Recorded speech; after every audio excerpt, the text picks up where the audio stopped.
Morning, कैसे हैं आप सब लोग? ठीक ठाक हैं, खैरियत से हैं? मॉर्निंग में जनाब हर बंदा जो है वो एनर्जेटिक होता है। कोशिश ये होती है कि बस आज के दिन की जो प्लानिंग है वो जल्द से जल्द जो है वो सुबह ही जो अर्ली इन द मॉर्निंग है वहीं कर ली जाए, ताकि फिर आगे आने वाले टाइम में जो है वो कोई प्रॉब्लम ना हो। जो लोग कामयाब होना चाहते हैं और अपनी ज़िंदगी में आगे बढ़ना चाहते हैं, उनकी ज़िंदगी की स्ट्रैटेजी वो ऐसे ही प्लान करते हैं कि सुबह सुबह जो है वो अपने काम और उसके लिस्ट जो है वो बनाते हैं और फिर उस पर जो है वो चलते हैं और आगे जो है वो कंटिन्यू करते हैं। लेकिन जनाब अभी आज जो हम बात करेंगे, आपको बताएंगे कि हम लाहौर से जो है वो ये मॉर्निंग शो करते हैं, तो लाहौर का मौसम बड़ा खुशगवार है। लाहौर में जो है वो हल्की हल्की बारिश के साथ जो है वो खूबसूरत जो है वो मौसम इस वक्त जो है वो हो रहा है। और आप देख रहे हैं कि मेरे साइड पे भी जो है वो बारिश हो रही है। मुझे लग रहा है कि मुझे जो है वो ठंड ना लग जाए कहीं, तो इतनी ज़्यादा बारिश हो रही है कि मैं जो है वो गीली हो रही हूँ। बस मेरे पास अम्ब्रेला की कमी रह गई है, वो भी अगर मुझे पता होता कि साइड पे बारिश होनी है तो मैं खुद ही जो है वो ले आती। तो बहरहाल जी, आज बारिश है लाहौर में, और आज ही नहीं आने वाले कुछ दिनों में जो है वो मौसम इसी तरह खुशगवार रहेगा। और मैं कहती हूँ कि सुबह सुबह जब इतनी खूबसूरत जो है वो एनवायरनमेंट हो, इतना खूबसूरत। अभी जब मैं आ रही थी रास्ते से और बहुत ज़बरदस्त ठंडी ठंडी हवा जो है वो चल रही थी और वो बहुत अच्छी लग रही थी कि एसी की ज़रूरत ही नहीं थी कि आप गाड़ी में जो है वो एसी को ऑन करें, ठंडी ठंडी हवा का जो है वो मज़ा लें। और जो एक नेचुरल इन्वायरमेंट होता है उसकी बात ही कुछ और होती है। इसीलिए आज हम जो है वो वेदर को एंजॉय करेंगे, वेदर की बात होगी, आपको बताएंगे कि लाहौर में और मुख्तलिफ इलाकों में, खास तौर पे पंजाब के मुख्तलिफ इलाकों में जो है वो आज मौसम खुशगवार रहेगा। बारिश का ये सेशन जो है वो स्टार्ट हो गया है और मैंने ही आपको खबर दी थी कि जनाब कराची से ये सारा सेशन जो है वो उठ के लाहौर की तरफ आ गया, पंजाब की तरफ आ गया, और पंजाब वालों के लिए अब जो है वो मौसम इसी तरह जो है वो खुशगवार रहेगा। कल भी बहुत ज़बरदस्त किस्म का मौसम रहा, लेकिन शाम में, रात में सारी रात बारिश होती रही।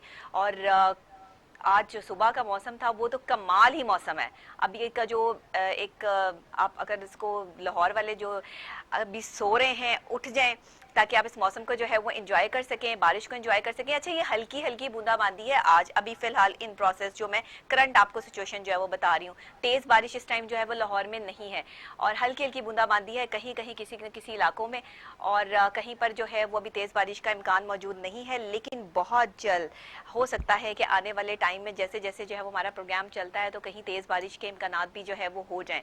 तो बारिश में आज हम जो है वो मौसम में जो है वो हम इंजॉयमेंट ज़रूर करेंगे। आज का हमारा मॉर्निंग शो जो है वो हम बारिश में करेंगे और बारिश को जो है वो डिस्कस करेंगे, आज के खुशगवार मौसम को डिस्कस करेंगे। और कहते हैं बारिश में ना लोगों को अशार बड़े याद आते हैं।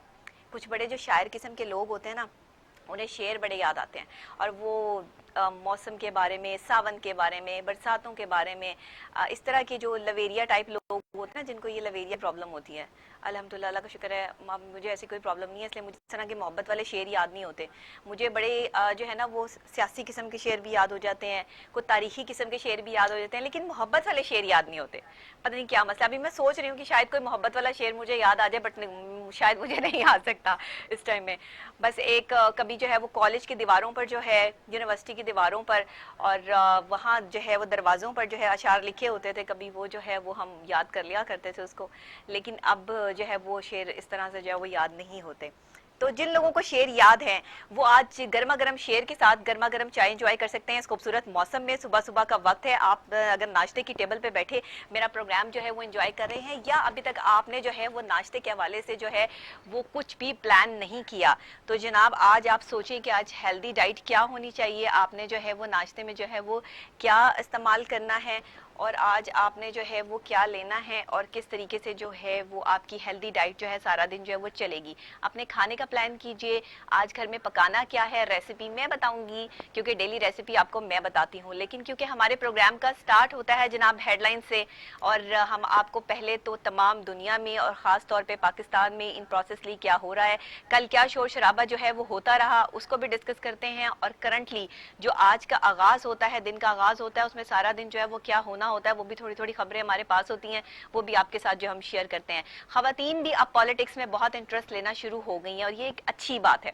ये एक मैं समझती हूँ कि सुबह सुबह आपका मूड जो है वो अच्छा हो जाता है अगर कुछ पॉलिटिक्स की अच्छी खबरें भी जो है वो आप सुन लें।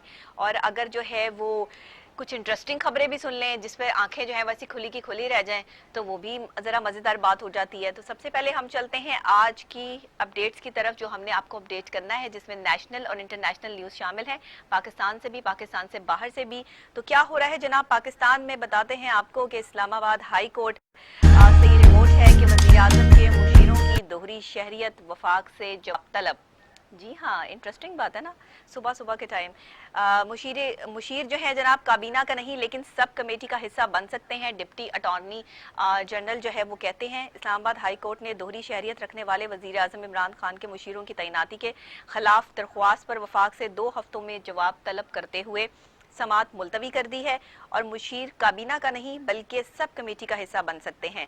डिप्टी अटॉर्नी जनरल का मौक़िफ़। अब क्या होगा और क्या मामलात होंगे इतने अच्छे मौसम में कि जहाँ पर जो है वो बारिश है, हल्की हल्की रिमझिम है, वहाँ पे कोई ऐसी सख्त किस्म की खबर जो है वो ऐवानों में आ जाए, और दोहरी शख्सियत रखने वाले, जाहिर बात है अगर आप बाहर के मुल्क की भी शहरी हैं, यहाँ के भी शहरी हैं, किसी भी मुल्क की नेशनैलिटी आपके पास है, तो फिर आप पाकिस्तानी होने के नाते आप किसी बड़े ओहदे पर जो है वो फाइज कैसे हो सकते हैं? फिर आप अपनी जो मशवरे हैं वो अपने पास ही रखें, या तो उस मुल्क की जो है वो शहरियत छोड़ दें, या इस मुल्क को जो है वो माफ़ कर दें। अब इस मुल्क को माफ़ करना तो शायद पॉसिबल नहीं है, इन लोगों के जो है वो उसमें नहीं है। बहरहाल जी, नेक्स्ट खबर की तरफ चलते हैं। एक अच्छी खबर है बच्चों के लिए और ख़ास तौर पे, लेकिन अफसोसनाक बात यह है कि बहुत से केसेस सामने आने के बाद जो है वो ये इम्प्लीमेंटेशन जो है वो की गई कि मुल्क भर में पोलियो मुहिम का आगाज़ कर दिया गया है। 8 लाख से ज़ायद बच्चों को कतरे पिलाए जाएंगे, और मुल्क भर में जो पोलियो मुहिम का आगाज़ दोबारा से हुआ है, ये खुश आइन बात है। इंसदादे पोलियो वैक्सीन मखसूस इजला में पिलाई जाएगी। मुहिम कोरोना के बायस 4 माह से मुअत्तल थी, और खसूसी इक़दाम के तहत मुहिम दोबारा शुरू की गई है, और ये बहुत अच्छी बात है कि दोबारा से जो है वो पोलियो के कतरे जो है वो बच्चों को पिलाए जाएँ, क्योंकि पोलियो के बहुत से केसेस जो है वो सिंध में भी रजिस्टर्ड हुए, पंजाब के मुख्तलिफ अजला में रजिस्टर्ड हुए, और ख़ास तौर पर लाहौर में भी एक बच्चा जो है वो अपनी जान से हाथ हो बैठा, बहुत छोटा बच्चा, और उसकी डेथ हो गई पोलियो की वजह से। तो अपने बच्चों को पोलियो के कतरे आप लोग लाजमी पिलाएं, क्योंकि पोलियो के कतरों के हवाले से बहुत सी नेगेटिविटी भी जो है वो फैलाई जाती है, लेकिन ये आपके बच्चों को, उनकी हड्डियों को मजबूत करने के लिए जो है वो बहुत इफेक्टिव है, क्योंकि आपको पता है कि इस टाइम जो सिचुएशन चल रही है पोलियो के हवाले से, उसमें बच्चों को ये कतरे पिलाना जो है वो ज़रूरी है। इस मुहिम का दोबारा आगाज़ जो है वो खुशाइन बात है, और पिछली हुकूमत के दौर में तो इसको जो है वो बहुत ज़्यादा फैलाया गया, किया गया, और इस पर जो है वो काम चलता रहा, लेकिन इस हुकूमत ने बहुत लेट जो है वो इस मुहिम का आगाज़ किया। बहुत से बच्चे की जानें जो है वो चली गई। जब हुकूमत ने देखा कि मामला और हालात ऐसे हो रहे हैं, तो फिर इस कोरोना जो है कोविड-19 के हवाले से जो मामला चल रहे थे, उसमें इस पोलियो मुहिम को रोक दिया गया था, लेकिन अब इसको शुरू कर दिया गया है। इसके अलावा जनाब आपको बताएं कि एक और खबर बड़ी इन है, बड़ी गर्मा गर्मी और गहमा गहमी सी मची हुई है इस खबर के हवाले से, लेकिन इस खबर की तरदीद भी जो है वो आई है। हुकूमत की सरकारी मुलाजमीन की मुद्दत मुलाजमत 55 साल, पेंशन ख़त्म करने की तरदीद सामने आ गई है। ये खबर जो है वो बहुत जो है वो ऑन हो रही थी कि शायद हुकूमत जो है सरकारी मुलाजमीन की मुद्दत मुलाजमत जो है वो 55 साल कर देगी, और पेंशन जो है वो ख़त्म कर दी जाएगी। तो जजिस की मुद्दत मुलाजमत बढ़ाने के लिए आइनी तरमीम करना होगी। बाबर एवान साहब की तरफ से ये बयान जो है वो सामने आया है, और हुकूमत ने सरकारी मुलाजमीन की मुद्दत मुलाजमत 55 साल करने और पेंशन ख़त्म करने से मुतालिक खबरों की तरदीद कर दी है। मुशीर पार्लिमानी अमूर बाबर एवान कहते हैं कि जजिस की मुद्दत मुलाजमत बढ़ाने की भी फौरी कोई तजवीज़ नहीं, जजिस की मुद्दत मुलाजमत बढ़ाने के लिए आईनी तरमीम करना होगी। जी बिल्कुल ज़ाहिरी बात है कि अगर जजिस की जो है मुद्दत मुलाजमत बढ़ानी है या इस पर कोई काम करना है, तो फिर उसके लिए जो है वो आईनी तरमीम करना जो है वो ज़रूरी है, क्योंकि एक अच्छे बड़े जो है वो कानूनदान हैं बाबर एवान साहब, सियासतदान भी हैं, लेकिन कानूनदान भी हैं, कानून को बेहतर तौर पर समझते हैं, और अगर उनकी तरफ से ये बयान सामने आया है तो इसमें जो है वो फैक्ट्स हैं। इसके अलावा जनाब वही बारिशों वाली खबर मेरे पास आ गई है कि आज हम आपको ये प्रोग्राम के स्टार्ट से ही जो है वो अपडेट कर रहे हैं कि लाहौर समेत पंजाब के कई शहरों में तेज बारिश और मौसम खुशगवार हो गया है। बारिश के बायस नशेबी इलाके ज़ेरे आब तो आ गए हैं। लेस्को के दर्जनों फेडर भी, बिजली मुअत्तल हो गई। ये बड़े मसाइल होते हैं जहाँ हम जब बात कर रहे होते हैं ना कि मौसम खुशगवार हो गया है, मौसम जो है वो आशिकाना है या वट एवर जो भी है लोगों के लिए, लेकिन जो ज़ेरे आब नशेबी इलाके आ जाते हैं जहां पानी भर जाता है, लोगों के लिए वहां से निकलना मुश्किल हो जाता है, ये बड़ी क्रिटिकल सिचुएशन हो जाती है। तो लाहौर समेत पंजाब के कई शहरों में तेज बारिश, ठंडी हवाएं चलने से मौसम खुशगवार। बारिश के बायस नशेबी इलाके ज़ेरे आब, प्लेस्को के दर्जनों फैडर से बिजली मुअत्तल, और महकमा मौसमियात का कहना है कि बारिश का सिलसिला कल भी जारी रहेगा, जिसके बायस गर्मी की शिद्दत में कमी हो जाएगी।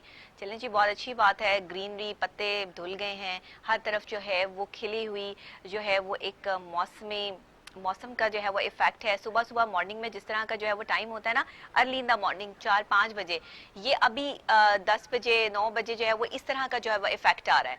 तो ये बहुत ही खूबसूरत जो है वो मौसम है इस टाइम लाहौर का जनाब। पंजाब के कई शहरों का इस वक्त पंजाब में जो है वो बारिश का, बूंदाबांदी का हल्का हल्का सिलसिला जो है वो मौजूद है, जिससे लोग जो है वो अपने घरों से बाहर निकल के जो है वो वॉक भी कर रहे हैं और इस मौसम को जो है वो एंजॉय भी कर रहे हैं, क्योंकि हल्का हल्का बंदा गीला हो जाए कोई का मसला नहीं है। तो ये सारी चीज़ें जो है ना। अच्छा जी, अब नेक्स्ट हम जो है वो खबर की तरफ चलते हैं। यूएई का आपको बता दें कि हॉप मिशन सैयारा मरीख के लिए रवाना हो गया है और मिशन 7 माह बाद मरीख के मदार में पहुंचेगा। जी हाँ, ये एक बड़ी जो है वो, अगर आप टेक्नोलॉजी की बात करें तो यूएई का हॉप मिशन जो है वो स्टार्ट हो चुका है सैयारा मरीख के लिए। मैंने कुछ दिन पहले आपको ये न्यूज़ दी थी कि यूएई का मिशन जो है वो सैयारा मरीख पे जाने के लिए जो है वो रवाना हो रहा है और होना है, और उसकी तैयारियां जो हैं वो अभी कंप्लीट हो रही हैं। तो आज जनाब ये खबर हमारे पास जो है वो आ गई है कि मुत्तहिदा अरब अमारात ने मरीख के लिए हॉप मिशन रवाना कर दिया है। अरब अमारात का हॉप मिशन 7 माह में मरीख के मदार में पहुंचेगा और यूएई मरीख पर मिशन भेजने वाला पहला अरब मुल्क बन गया है। तो ये क्रेडिट जो है वो मुत्तहिदा अरब अमारात को जाता है, यूएई को जाता है कि उन्होंने जो है वो पहली बार कोई अरब मुल्क से जो है वो ये मिशन जो है, मिशन होप जिसका नाम है, ये पहुंचेगा जनाब मरीख पर, और वहाँ की सारी सिचुएशन और हालात से जो है वो आगाही हमें मुयसर होगी। ये पहुंचेगा जनाब 7 माह में। 7 माह बाद फिर मैं आपको जो है वो खबर दूंगी इंशाल्लाह, जिंदगी रही तो, कि जो है वो ये वहाँ की जो है वो सिचुएशन और हालात जो है वो किस तरह के हैं। इसके अलावा जनाब आपको बताते हैं हॉलीवुड से, मूवीज़ का भी आपको मैं बताती रहती हूँ, हॉलीवुड की मूवीज़ के हवाले से भी मैं आपको अपडेट करती हूँ। जो लोग हॉलीवुड मूवीज़ लवर हैं उनके लिए बताती चलूँ कि हॉलीवुड की दहशत से भरपूर फिल्म हॉट किल का नया ट्रेलर जारी हो गया है। बेटी को अगवाकारों से बचाने का मिशन, और ये बहुत बड़ा मिशन है, बेटी को अगवाकारों से बचाने का ये मिशन जो है वो इसमें दिखाया है। तो अब कुछ इंटरेस्टिंग न्यूज़ टेक्नोलॉजी के हवाले से जो है वो देते चलें कि क्या हो रहा है टेक्नोलॉजी की दुनिया में और ऑल ओवर दी वर्ल्ड जो है वो मामलात और हालात जो है वो क्या चल रहे हैं, उस हवाले से भी जो है मैं आपको अपडेट करूंगी। ये तो थी हमारी पॉलिटिकल अपडेट्स जो हमने आपके साथ शेयर की नेशनल इंटरनेशनल लेवल पे। अब हम आपको टेक्नोलॉजी के हवाले से जो है वो गाइडलाइन देंगे। तो टेक्नोलॉजी की तरफ चलते हैं कि क्या हो रहा है। आपको बताते हैं कि चट्टानों का सफूफ हवा में कार्बन डाइऑक्साइड कम कर सकता है।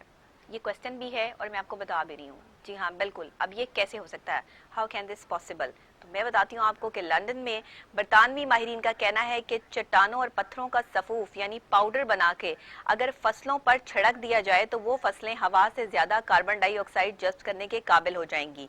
ये टेक्निक अपने आप में बहुत सादा और कुदरती तरीके से मिलती जुलती है, क्योंकि चट्टानों और पत्थरों में ऐसी मादनियात पाई जाती हैं जो बारिश के पानी के साथ मिलकर हवा में कार्बन डाइऑक्साइड के साथ कीमियाई अमल करती हैं और इसे बेजरर मुरक्कबात में तब्दील कर देती हैं।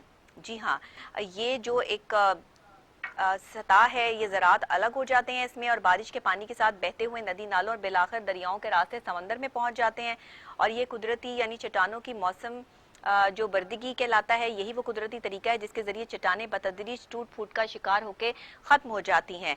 और रॉक द ड्रिंक अमल का नाम दिया गया है इसको। अलबत्ता इसकी चट्टानों की तेज़ रफ्तार, मौसम बर्दगी, या आप इसको कह सकते हैं कि एनिमा एनसाइड्रिक वेदरिंग, इसी मुनासबत से चट्टानों के सफूफ को फसलों पर बिखेरने के मसनूई अमल का अमली अफादियत का तयन भी कर पाती है। थोड़ा सा इसको जरा बड़े फॉन्ट्स में लिखा करें, मुझे इतने छोटे फॉन्ट्स में जो है ना उसको गौर गौर से जो वो देखना पड़ रहा होता है कि ये क्या न्यूज़ है। चट्टानों का सफूफ जो है हवा में कार्बन डाइऑक्साइड कम कर सकता है। ये तहकीक किस तरह हुई है मैंने आपके साथ जो है वो शेयर की है जनाब। इसके अलावा सेकंड हमारे पास जो एक बहुत अहम बड़ी मज़े की इमोजीज हम यूज़ करते हैं। अक्सर औकात हमसे कोई सवाल करता है तो हम अपने व्हाट्सएप पे भी और गूगल पे भी और हर जगह पे इंटरनेट हम जहाँ यूज़ कर रहे होते हैं या जहाँ हम किसी से जो है वो अपने चाहने वालों से बात कर रहे होते हैं, जब हमारे पास कोई अल्फाज नहीं होते तो हम इमोजीज का सहारा लेते हैं। मूड अच्छा है तो स्माइल, मूड नहीं अच्छा तो बैड इम्पैक्ट, और अगर रोने वाला मूड है तो ऐसी ऐसी पिक्चर्स जो वो जारी होती हैं। तो जनाब ये जो तीनों कंपनियां हैं, इन्होंने महसूस किया कि कई माह से लॉकडाउन और घरों तक मुकीद रहने के दौरान अवामुन्नास में अपने प्यारों से ऑनलाइन राब्ता हो गया है। इस वाहिद जरिए में अपने इजहार की तलाश के लिए इन्हें ग्राफिक्स इमेजेस दरकार हैं। इसी बिना पर तीनों कंपनियों ने दर्जनों नए इमेजेस पेश किए हैं जो कि जज्बात की तर्जुमानी को आसान बनाते हैं। वही वाली बात ना कि जैसे मैं आपको बता रही थी कि अगर आप कुछ लिखना नहीं चाहते हैं, अगर आप किसी को बताना चाहते हैं कि इस टाइम आप क्या सोच रहे हैं, आपका मूड क्या है, तो आप इमेजेस का सहारा लेते हैं। किसी का थैंक्स करना हो तो आप, या ओके करना हो तो आप जो है वो एक हाथ का निशान बना के भेज देते हैं, और कोई रोने वाली शक्ल बना के भेज देते हैं, बहुत ही ज़्यादा कोई टेंशन हो रही हो तो। फिर अगर आप हैप्पी मूड में हैं तो स्माइलिंग जो है जा रही होती हैं, किसी बात पे हंसी आ जाए तो। और अब ये नई इमेजेस आ गई हैं, इससे आप जो है वो अगर घर में बकरा लेकर आए हैं तो बकरी की तस्वीर भी भेज सकते हैं, गाय लेकर आए हैं, काऊ लेकर आए हैं तो काऊ की पिक्चर भी जा सकते हैं, देख लेना इसमें बनी हुई है। आइसक्रीम खा रहे हैं तो आइसक्रीम भी बता सकते हैं। मतलब थोड़ा थोड़ा जो है वो डिफरेंट करके, और इसमें जो है वो मुख्तलिफ किस्म की इमेजेस जो है वो मुतारिफ कराई गई हैं। तो चलें, अच्छी बात है। और ये कम से कम भी जो है वो 92% सारिफिन किसी न किसी सतह पर इमेजेस जो हैं वो ज़रूर इस्तेमाल जो है वो कर सकते हैं। इस तरह फौरी तौर पे वो खाकों की बदौलत अपने रद्द अमल का इजहार कर सकते हैं। तो ये जनाब सबसे पहले फेसबुक का जिक्र के हवाले से जो है वो हमने मैसेजेस के लिए नया इमोजी तक जो है वो पेश किया जा रहा है। सबसे पहले ये फेसबुक पे जो है वो इंट्रोड्यूस करवाया जाएगा, जिसमें नित नई एनिमेशंस भी शामिल की गई हैं। इसके लिए खुद फेसबुक ने कई तजुर्बात किए हैं। इस तरह फेसबुक ने व्हाट्सएप के लिए भी इमोजी और अपनी जो मिशन है इसको जारी कर दिया है। चलें, ये अच्छी बात है। अगर आप जो इस मिशन पे निकल पड़े हैं कि लोग अपनी जो है वो जो भी फीलिंग्स हैं उनका इजहार जो इन इमेजेस के हवाले से करें। पहले फेसबुक पे इसको इंट्रोड्यूस करवाया जाएगा, व्हाट्सएप पे आएगी, और उसके बाद जो है वो इसको जो है वो और भी जगह पर इंट्रोड्यूस करवा दिया जाएगा। तो जनाब अब जरा आ जाते हैं हम इंटरनेशनल न्यूज़ की तरफ। ये तो थी कुछ हमारी टेक्नोलॉजी के हवाले से खबरें जो हमने आपको दी कि टेक्नोलॉजी में क्या हो रहा है, गूगल क्या कर रहा है, और ख़ास तौर पर जो है वो माहिरीन जो है वो क्या रिसर्च करें कार्बन डाइऑक्साइड के हवाले से। लेकिन अब जरा इंटरनेशनल जरा खबरों की तरफ आते हैं कि क्या हो रहा है। अफगानिस्तान से स्टार्ट करते हैं। अफगानिस्तान में सिक्योरिटी फोर्सेस पर हमले में 13 एहलकार हलाक और 10 जख्मी हो गए हैं। रिपोर्ट के मुताबिक अफगान सिक्योरिटी जराए के मुताबिक तालिबान ने सूबे कंदोज में सिक्योरिटी चेक पोस्ट पर रात 1 बजे हमला किया था, जिसके बाद इलाके में मजीद फोर्सेस के दस्तों को तलब कर लिया गया और सिक्योरिटी फोर्सेस से झड़पों में तालिबान का भी जानी नुकसान हुआ। हम इस हवाले से सरकारी तौर पर तस्दीक तो नहीं आपको बता सकते कि क्या है, लेकिन सूबे कंदोज में अफगानी सिक्योरिटी फोर्सेस जो हैं उन पर तालिबान के हमले में 13 एहलकार हलाक और जबकि 10 जख्मी हो गए। ये रिपोर्ट जो है वो हमारे सामने आई है, तो हमने आपके साथ जो है वो शेयर कर ली है। इसके अलावा जरा दिल्ली के फसादात में मुसलमानों की मुनज़्ज़म नस्ल कशी की गई है। अक़लियती कमीशन का एतराफ़ सामने आ गया है। बहुत बड़ी खबर है, मेरे लिए बहुत बड़ी खबर है, आप लोगों के लिए, बींग अ मुस्लिम हम सब के लिए एक बहुत बड़ी खबर है कि हिंदुस्तान में शोहरियत के नए मुतनाज़ा कवानीन जो मुतारिफ कराए गए और उसके खिलाफ एहतजाज के साथ ही आपको पता है कि दिल्ली में फसादात का ये सिलसिला भी शुरू हो गया, जो कि कई रोज़ जारी रहा और जिसके दौरान 53 अफराद हलाक हुए और 200 से ज़ायद जख्मी हुए, जिनकी भारी अक्सरियत मुसलमानों पर मुश्तमिल थी, बल्कि मुसलमान ही थे जिनको शहीद किया गया। और दिल्ली अक़लियती कमीशन DMC ने इन फसादात के बारे में तफ्तीशी रिपोर्ट जारी करते हुए कहा कि ये मुसलमानों की मुनज़्ज़म नस्ल कशी थी, जिस दौरान मुसलमानों के कत्ले आम और इनके अमलाक को तबाह करने के अलावा मजमूई तौर पर 11 मसाजिद, 5 मदारस, 1 दरगाह और मुसलमानों के 1 कब्रिस्तान पे हमला करके इन्हें नुकसान जो है वो पहुंचाया गया। कब्रिस्तान भी नहीं छोड़ा। आप देखें जहाँ पे ऑलरेडी जो है वो लोग दफन है, जहाँ पे लोग जिंदा ही नहीं है, वहाँ भी जो है वो इन्होंने इस तरह दहशत फैलाई। अब ये जो नारे लगाते हुए जय श्री राम के और इस तरह से इन्होंने जो है वो हमले किए और जिम्मेदार जो है वो पुलिस को ठहरा दिया, जब फसादात के दौरान नकाबपोश मुसलमानों को कत्ल करने और इनकी अमलाक को तबाह करने में मसरूफ थे। इस वक्त दिल्ली पुलिस के एहलकार भी करीब ही मौजूद थे, मगर वो खामोशी से तमाशा देखते रहे। सोची समझी स्कीम के तहत ये सारी चीजें जो है वो की गई। भारत में जिस तरह मुसलमानों की नस्ल कशी की गई और जिस तरीके से जो है वो अब भी मजालिम का सिलसिला जो है वो भारत में जारी है, लेकिन जो जारियत और जो दुख और तकलीफ उस वक्त में जो है वो देखने में आया, कुछ दिन पहले की जो मैं बात कर रही हूँ, अब भी दिल्ली में जो फसादात हुए उस हवाले से जो है वो ये रिपोर्ट है, उसमें साफ और वाज़ेह अल्फाज में अब जो रिपोर्ट आई है अक़लियती कमीशन की तरफ से, उन्होंने इस चीज़ का एतराफ़ कर लिया है कि ये मुसलमानों के ख़िलाफ़ साजिश है, उनकी नस्ल कशी है और ये उनकी नस्ल को ख़त्म करने की जो है वो कोशिश की जा रही है, जिसमें कभी भी हिंदू हो कोई भी हो कभी कामयाब नहीं हो सकते, क्योंकि मुसलमान जो है वो जहां से जितने मुसलमान जो है वो खत्म करोगे उतने ही मुसलमान जो है वो आके सामने जो है वो खड़े हो जाएंगे। और ये जुल्म और बर्बरियत का जो बाजार गर्म कर रखा है भारत ने, इसको अब खत्म करने की जो है वो जरूरत है और इसको खत्म हो जाना चाहिए। तमाम अकलियतों को, कमीशंस को और अक़वाम मुत्तहिदा को मिलकर जो है वो इस पर सोचना चाहिए कि मुसलमानों पर जो मजालिम ढाए जा रहे हैं उस पर आने वाले वक्त में बहुत ही कड़ा जो है वो इम्तिहान से मुसलमानों को गुजरना पड़ रहा है, आने वाले वक्त में भी, इस वक्त में भी और जो वक्त गुजर गया है उस वक्त में भी। तो बराए मेहरबानी मुसलमानों की नस्ल कशी जो है वो जहां जहां भी की जा रही है और ये भारत के तवज्जुह से की जा रही है, तो उसको जो है वो बंद किया जाए ताकि जो है वो मुसलमान जो है वो चैन का, सुकून का सांस ले सके। इसके अलावा जनाब आपको एक अहम खबर और देते हैं इंटरनेशनल लेवल पे कि चीन में क्या हो रहा है। जी हाँ, चीन में हम आपको बताते हैं कि चीन का कोरोना वायरस के केसेस में कमी के बाद सिनेमा घर खोलने का ऐलान सामने आ गया है। और आलमी खबर रसां इदारे के मुताबिक चीनी हुकूमत की फिल्म से मुतालिक अमूर की इंतजामिया ने जुमेरात को ऐसे इलाकों में सिनेमा घर खोलने की इजाज़त दे दी है जहां पर ज़्यादा केसेस जो है वो रिपोर्ट नहीं हुए हैं और मतलब कि वहां पे वबा का फैलने का खदशा जो है वो थोड़ा कम है। इन इलाकों में 20 जुलाई से सिनेमा खोल दिए जाएंगे। ताहम जिन इलाकों में कोरोना वबा से मुतालिक मुतवस्सित इंतहाई दर्जे के खदशात हैं, इनमें सिनेमा घर बदस्तूर बंद रहेंगे। वही वाली बात कि जिन इलाकों में जो है वो कोरोना केसेस जो है वो निकल आते हैं, कोविड-19 के हवाले से जो पेशेंट्स जो है वो मौजूद हैं, वहां पर सिनेमा घर खोलने का ऐलान नहीं किया गया चीन में। जहां पर केसेस जो हैं वो कम है वहां पर उन्होंने कहा है कि हम सिनेमा घर जो है वो खोलेंगे। और तफसीलात के मुताबिक सिनेमा घरों को हुकूमती कवायद और ज़वाबित पर लाजमी अमल करना होगा। सिनेमा आने वालों के लिए चेहरे पर मास्क पहनना लाजिम होगा। सिनेमा हॉल में सिर्फ 30% नशिस्तें ही पुर करने की इजाजत होगी, जिसके लिए पेश की बुकिंग करवाना जरूरी होगी। और फिल्म बिनों को अपने हमरा खाने पीने की अशिया लाने की इजाजत भी नहीं होगी। चीन ने मार्च से कोरोना वायरस के मुतासरीन की तादाद में तेजी से कमी आने के बाद लॉकडाउन की पाबंदियों में नरमी का आगाज कर दिया था, जिसके बाद ज्यादातर रेस्टोरेंट, शॉपिंग मॉल्स, क्लब भी खोलना शुरू हो चुके थे। वहां चीन की दुनिया की दूसरी फिल्म मार्केट है और कोरोना वबा के बाइस आयद की गई पाबंदियों के नतीजे में जाहिर है कि सिनेमा मालकान और फिल्म साजों को भारी नुकसान उठाना पड़ा था।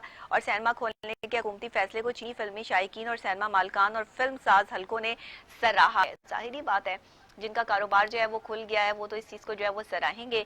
चीन में ये इम्प्लीमेंटेशन होगी तो पाकिस्तान में भी हो जाएगी। यहाँ के सिनेमा मालकान भी जो है वो टेंशन लेना छोड़ दें। जहाँ मेरा ख्याल है जो चीन ने किया वही पाकिस्तान भी करेगा, क्योंकि अक्सर जो है वो स्टार्ट चीन से होता है और फिर यहाँ के जो हमारे बड़े हैं वो फिर ये फैसला करते हैं कि अगर चीन वाले कर सकते हैं तो हम भी कर सकते हैं। तो आप परेशान ना हो, यहाँ के सिनेमा मालकान भी चीन में अगर जो है वो सिनेमा खुल रहे हैं तो यहाँ भी सिनेमा को जो है वो खोलने की और रेसिपीज को फॉलो करते हुए जो है वो इजाजत जो है वो मिल जाएगी। लेकिन प्रॉब्लम ये है कि वहाँ के लोग जो है वो उसके फॉलोवर्स हैं, वो फॉलो करते हैं और क्या कहूँ मैं कि पाकिस्तान के लोग जो है वो फॉलो करना चाहते ही नहीं, वो समझते ही नहीं है कि कोविड-19 जैसी कोई चीज़ जो है वो मौजूद है। और जिनके प्यारे जो है कोविड-19 से जो है वो इस दुनिया से रुखसत हो गए हैं, सिर्फ वही इस दुख और तकलीफ को समझ सकते हैं, जो ये समझ सकें कि हाँ वाकई कोविड-19 जैसे खतरनाक वबा जो है मौजूद है। और जो कहते हैं कि ये है ही नहीं, अल्लाह ताला उनको महफूज रखे, हम यही कह सकते हैं। अब जरा चलते हैं जनाब कुछ इंटरेस्टिंग न्यूज़ की तरफ, क्योंकि मेरे खबरों के जो है ना वो 3-4 हिस्से होते हैं। पॉलिटिकल है, फिर जो है वो हमने टेक्नोलॉजी के हवाले से है, इंटरनेशनल है, और अब हम इंटरेस्टिंग न्यूज़ की तरफ आ रहे हैं। इंटरेस्टिंग न्यूज़ में हमारे पास जो अजीबो गरीब किस्म की जो खबरें होती हैं उनमें हम आपको बताते हैं कि आज पहली खबर मेरे पास क्या है। तो जनाब अमरीकी सुनार ने $10 लाख का खजाना छुपा दिया और तलाश करने वाले को कह दिया कि वो मालिक होगा। कैसी बात है। मिशिगन के जोहरी जोनी ने कारोबार क्योंकि कोरोना की वजह से उनका मुतासर हो रहा था, इसलिए उन्होंने दुकान बंद करने और $10 लाख के जेवरात और जवाहरात से रकम कमाने का सोचा। जेवरात को उन्होंने दर्जन भर मुकामात पर जमीन में छुपा दिया और वो इसके इशारे यानी टिकट के जरिए मुख्तलिफ लोगों को फरोख्त करके रकम कमाना चाहते थे। ये जेवरात उन्होंने डेराइट के शहरी इलाके से लेकर समंदरी किनारे में छुपाए हैं और अब उन्होंने लोगों को चैलेंज किया है कि वो अपनी किस्मत आजमाएं और तलाश करके खजाने के मालिक बन जाएं। जॉनी कहते हैं कि उन्होंने $10 लाख से जायद की कीमती धातें जमीन में दफन की हैं, जिनमें सोना, चांदी, प्लाटीनियम, हीरे, जवाहरात और कदीम नवादरात भी शामिल हैं। उन्होंने कहा कि हर मदफन शय से कोई ना कोई याद और तारीख वाबस्ता है। तो इस खेल को उन्होंने जो है वो जॉनी ट्रेजर क्विस्ट का नाम दे दिया है और खजाने को पाने के लिए इशारों और पहेलियों और दीगर अंदाज से रहनुमाई दी गई है, लेकिन इन सब के लिए आपको टिकट खरीदना होगा। जी हाँ, शर्त भी रखती है और जिनकी तादाद महदूद है और मुकाबले की तारीख का बाकायदा ऐलान भी किया जाएगा। और जॉनी के मुताबिक अगर आप इशारों, किनायों और पहेलियों को समझ गए तो मुश्किल से एक हफ्ते में अपने हिस्से का खजाना जरूर ढूंढ निकालेंगे। वाह जॉनी साहब, पैसे कमाने का बड़ा अच्छा तरीका ये होता है जहन, ये होता है माइंड। जब किसी का माइंड जो है वो काम कर रहा होता है ना, और किसी एक ट्रैक पे चल रहा होता है, तो वो अपनी ही चीजों से जो है वो पैसे कमाने के मुख्तलिफ तरीके जो है वो अखज़ कर लेते हैं। और वो जो है, अब ये देखें कि ये जॉनी साहब कितने पैसे कमा लेंगे, जितना खजाना इन्होंने दफनाया है, कहीं भी छुपाया है, उसको ढूंढने के चक्रों में जितने लोग जो टिकट खरीदेंगे तो ये कितने और जो है वो मिलीनियर या बिलीनियर जो है वो हो जाएंगे। ये तो फिर अगर बाद में इनकी जो है वो कोई हमारे पास जो है वो रिपोर्ट आती है तो फिर हम आपके साथ जो है वो शेयर करेंगे। इसके अलावा जनाब हम आपको नाइजेरिया से जो है वो एक बड़ी मजेदार और इंटरेस्टिंग सी न्यूज जो है वो आपके साथ जो मैं शेयर करती हूँ। और नाइजेरिया में डाकुओं को हथियार डालने पे मुफ्त गाय की पेशकश। वाह जी वाह, क्या बात है। उन्होंने कहा जी डाकू हैं आप, लूटने के लिए आए हैं, हथियार डाल दें, हम आपको एक गाय दे देंगे। क्या बात है। पेशकश का मकसद यह है कि डाकू राह रास्त पर आकर मामूल के तहत जिंदगी गुजार सकें। वाज़ह रहे कि नाइजीरिया के शुमाल मगरबी सूबे रुमाफा में ये डाकू मोटरसाइकिलों पर दंदनाते हुए वारदातें करते रहते हैं। इनकी वारदातों से आम शहरी बहुत खौफजदा रहते हैं। इस दही माशरे में गायें और दीगर मवेशी खास अहमियत रखते हैं। अगरचे डाकुओं में जो है वो खुद चरावे भी शामिल हैं। इनका कहना है कि वो सियासी इंतकाम और माशी नाहमवारी और लूट मार के शिकार हैं। लेकिन इन इलाकों में गाय की कीमत 45,000 रुपए, जबकि ब्लैक मार्केट में क्लाशनकोफ की कीमत 3 लाख रुपए तक होती है। तो कानून नाफिज करने वाले इदारों के मुताबिक शरपसंदों ने गायें फरोख्त करके हथियार खरीदे थे और अब हुकूमत चाहती है कि वो दोबारा हथियार डाल दें और एक जो है AK-47 के बदले 2 गायें ले लें। ये हमला आवर वारदात के बाद घने जंगलात में गायब हो जाते हैं और जो दुकानदारों को लूटते हैं, अगवा बराए तवान में मुलविस हैं, अनाज भी छीनते हैं। हालिया एक हमले में डाकुओं ने 21 अफराद को मौत के घाट भी उतार दिए। इतने खतरनाक किस्म के नाइजीरिया में जो है वो डाकू मौजूद हैं जो कि वहाँ की मईशत से इस कदर बदहाल हो चुके हैं और वहाँ की हुकूमत से जो है वो इतने नाराज हो चुके हैं कि वो अपनी गायें बेच के क्लैशनकोफ खरीद लेते हैं। अब वो ये चाहती है उनकी हुकूमत कि वो दोबारा क्लैशनकोफ साइड पे रख के 2 गायें ले लें। और वहाँ क्योंकि ज़ाहिर है इन चीज़ों का जो है वो ट्रेंड है, एक मवेशी बहुत ज़्यादा है वहाँ पे और गांव के जैसा माहौल है। तो गांव में आपको पता ही है कि गायें भैंसें बकरियां जो है वो बहुत ज़्यादा होती हैं। तो नाइजीरिया में भी कुछ इसी तरह का माहौल है। अब देखते हैं कि वहाँ की हुकूमत जो है वो इन डाकुओं को राह रास्त पे लाने में कामयाब होती है या नहीं होती। बहरहाल एक इंटरेस्टिंग बात, और अगर ये कामयाबी जो है वो वहाँ की नाइजीरिया की हुकूमत को मिल गई तो ये बड़ी कामयाबी होगी। बहरहाल जी, ताज़ा तरीन के हवाले से जो है वो कुछ डिस्कस कर लेते हैं कि ताज़ा तरीन हमारे पास जो अपडेट्स मौजूद हैं पाकिस्तान के हवाले से, मवेशी मंडियों के हवाले से, तो वो हम आपके साथ ज़रा शेयर करते हैं कि मवेशी मंडियाँ शहरी और नवाही इलाकों के मुख्तलिफ मकामात पर लगाई जा सकेंगी और ताहम रिंग रोड के तरफ मवेशी मंडियाँ लगाने पर पाबंदी होगी। ये पेशावर से जो 11 मुकामात हैं मवेशी मंडियाँ, वहाँ पे जो है वो मवेशी मंडियाँ लगाने की इजाज़त मिल गई है। तर्जुमान के मुताबिक अंदरूनी शहर मंडियाँ लगाने और जानवरों की नकलो हरकत पे पाबंदी होगी, जबकि मवेशी मंडी की हदूद में दाखिले पर मास्क पहनना लाजमी होगा। तो जनाब ये तो अहम खबर है। पेशावर से ज़िला इंतजामिया ने मवेशी मंडी में 10 साल से कम और 50 साल से ज़ायद उम्र के अफराद के दाखिले पे पाबंदी लगा दी है। बहुत अच्छा किया। बच्चों को तो वैसे भी जो है वो इस वक्त में इतने सख्त दौर में जो है वो नहीं लेके जाना चाहिए। बच्चे जब घर में जो है वो जानवर आए तो तभी उसके साथ जो है वो अपना टाइम स्पेंड करें, लेकिन फिर भी अपने हाथों का और सफाई का बहुत ख्याल रखें। बच्चों को ज्यादा जानवरों को टच करने मत दें, क्योंकि जानवरों से भी बहुत ज्यादा जो है वो इनके बालों से, इनकी स्किन से जो है वो जरासीम जब बच्चों के हाथों पर और मुंह पर जो है वो लगते हैं, तो छोटे बच्चों को जो है वो जानवरों से जरा दूर रखना ही बेहतर होता है। वाज़ह रहे कि मुल्क भर में ऐसी SOPs के तहत मवेशी मंडियां लगाने की इजाजत दी जा रही है और SOPs की खिलाफ वर्जी करने वालों के खिलाफ सख्ती से निपटने के अहकामात भी जो है वो जारी कर दिए गए हैं। तो ये जाहिर बात है कि ये एक अहम बात है। असिस्टेंट कमिश्नर जो है रिजवाना डार का कहना है कि क्रैकडाउन के दौरान 5 मवेशी मंडियां सील की गईं और मुत्तहिद अफराद को गिरफ्तार कर लिया गया। कार्रवाई के दौरान दफा 144 की खिलाफ वर्जी पर मंडियां लगाने पर 50,000 रुपए जुर्माना भी आयद किया गया। उन्होंने खबरदार किया था कि कोरोना से बचाव के लिए बनाए गए SOPs की खिलाफ वर्जी किसी को नहीं करने देंगे। तो खैबर पख्तूनख्वा की मवेशी मंडियों में नो मास्क नो एंट्री की पॉलिसी लागू कर दी गई है। तो ये तो खैबर पख्तूनख्वा से हमने आपको जो है वो खबर दी है मवेशी मंडियों के हवाले से कि वहाँ की सूरत हाल जो है वो क्या है।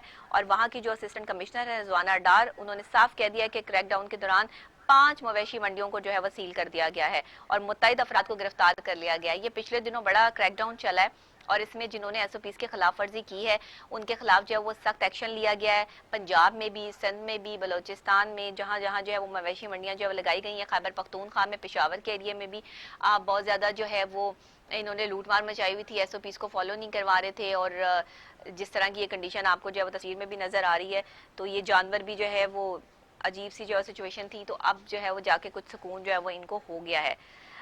अच्छा जनाब, शोबिस की तरफ आ जाएं। आज की जो है वो शोबिस की खबरें हमारे पास जो है वो क्या है। शोबिस के हवाले से जैसे शोबिस की बात आती है ना, वैसे लोगों के चेहरे में मुस्कुराहट आ जाती है, एंटरटेनमेंट आ गई है। जाहिर है कि जब हमने आपको पॉलिटिक्स बता दिया, हमने आपको टेक्नोलॉजी बता दिया, हमने आपको इंटरेस्टिंग न्यूज़ बता दी, हमने आपको नेशनल इंटरनेशनल खबरों के बारे में आगाही दे दी, तो फिर शोबिस के बारे में आगाही क्यों नहीं देंगे। सबसे पहले हम बात करते हैं शोबिस के हवाले से सुशांत सिंह राजपूत। जनाब, उनकी गर्लफ्रेंड ने भी मुकदमा दर्ज करवा दिया है। अब उन्होंने ये दर्ज क्यों करवाया है मुकदमा? सुशांत सिंह राजपूत की गर्लफ्रेंड ने इंस्टाग्राम पर फैश और धमकियां में पैगाम भेजने वालों के खिलाफ एफआईआर दर्ज करा दी है। इंडियन मीडिया पर रिपोर्ट्स के मुताबिक 16 जुलाई को ये चक्रवर्ती को मुबीना तौर पर जो है वो धमकी अमेज जो है वो पैगाम जो है वो रिसीव हो रहे थे और इंस्टाग्राम सार्फिन की धमकी का स्क्रीनशॉट शेयर करते हुए हुकूमत से मदद तलब की थी उन्होंने। अब उनकी मदद जो है वो की जा रही है और कर चुकी हैं। रिया चक्रवर्ती जो है अपनी शिकायत में उन्होंने कहा है कि अदाकार सुशांत सिंह राजपूत की मौत के बाद तैयार किए गए सोशल मीडिया ब्लॉग्स पर इन्हें धमकियां मिल रही थी और उन्होंने सोशल मीडिया ब्लॉग पर लिखा था कि मुझे कातिल कहा जाता है। मैं खामोश रही, लेकिन मेरी खामोशी का मतलब हरगिज ये नहीं कि कोई मुझे जो है वो इस तरह के पैगाम भेजे और मेरी इज्जत की बात जो है खराब करने की बात करे। ये तमाम बातें अब नाकाबिले बर्दाश्त हो गई हैं। बिल्कुल सही बात है। अगर किसी की कोई डेथ हो गई है, कोई उसका अपना जो है वो उससे जो है वो दूर चला गया है, तो बजाय कि उसके साथ जो है सिंपैथी करें, आप उसको जो है वो क्रिटिसाइज कर रहे हैं कि आपकी वजह से किसी की जो है वो डेथ हो गई, आपकी वजह से जो है वो, जब बंदा कोई खुदकुशी करता है तो फिर तो जाहिर है कि शक जो है वो दूसरे लोगों पर जो है जाता है, साथ के आस पड़ोस के लोगों पर। लेकिन अगर जो है वो एक शख्स ने अपनी जिंदगी का खात्मा खुद अपनी मर्जी से वो कर रहा है, या उसको जो है वो क्या टेंशन या क्या डिप्रेशन थी, जब तक वो वजह सामने नहीं आती, इस तरह किसी को जो है वो धमकियां देना, और असल में ये हमारे माशरे का जो है ना वो फतूर है। और ये इसी तरह की चीज़ें जो चलती आ रही हैं, वहीं से ये चीज़ें पाकिस्तान आई हैं, पाकिस्तान से ये चीज़ें जो है वो और लोग मुल्कों में जो है वो गई हैं कि ज़रा सा जो है वो किसी को कुछ होता है और उसके साथ जो बंदा होता है उसको जो है वो क्रिटिसाइज़ करना शुरू कर देते हैं कि इसी ने किया होगा ये सारा कुछ। तो ये नहीं देखते कि अगला बंदा जो है वो और उसको क्या मसाइल होंगे या और क्या टेंशन होगी जो वो इस नौबत तक जो है वो पहुंचा है। जब बंदा जिंदा होता है तब उसकी कदर की नहीं जाती, और जब वो मर जाता है तो उसके बाद उसके लोगों को जो है वो परेशान करने के लिए मुख्तलिफ हरबे और तरीकेकार इस्तेमाल किए जाते हैं। तो इन्होंने अगर मुकदमा दर्ज करा दिया तो बहुत अच्छा किया है। इसके अलावा जनाब, अभी हम आपको बताते हैं दूसरी खबर जो हमारे पास शोबिस के ही हवाले से है कि गुलकारा गिल पांट्रा की जानिब से डिप्टी कमिश्नर की सरकारी रिहाइशगाह पे टिकटॉक वीडियो बनाने का मामला, वजीर आला ने बड़ा हुक्म जारी कर दिया है। जी हाँ, लाहौर से ये खबर हम आपको दे रहे हैं कि डिप्टी कमिश्नर खैबर की सरकारी कयामगाह पे पश्तो की मारूफ गुलकारा गुल ने गाने की एक रिकॉर्डिंग सामने आई और वजीर आला खैबर पख्तूनख्वा महमूद खान ने नोटिस ले लिया। तफसीलात के मुताबिक गुलकारा की गुज़श्ता रोज एक वीडियो सामने आई थी जो मुबैना तौर पर डिप्टी कमिश्नर खैबर जो पख्तूनख्वा है उसकी सरकारी क़यामगाह पर जो है वो रिकॉर्ड की गई थी और वज़ीर आला खैबर पख्तूनख्वा महमूद खान ने इस वीडियो रिकॉर्डिंग का नोटिस ले लिया और उन्होंने पूछा कि गुल को सरकारी इमारत में दाखिले की इजाज़त किसने दी। इस मामले की तहकीकात के लिए वज़ीर आला ने होम सेक्रेटरी की सरबराही में कमेटी बना दी है। एक तो मुझे समझ नहीं आती कि ये खवातीन, ये टिकटॉकर्स, ये किस तरह ऐवानों तक पहुंच जाती हैं।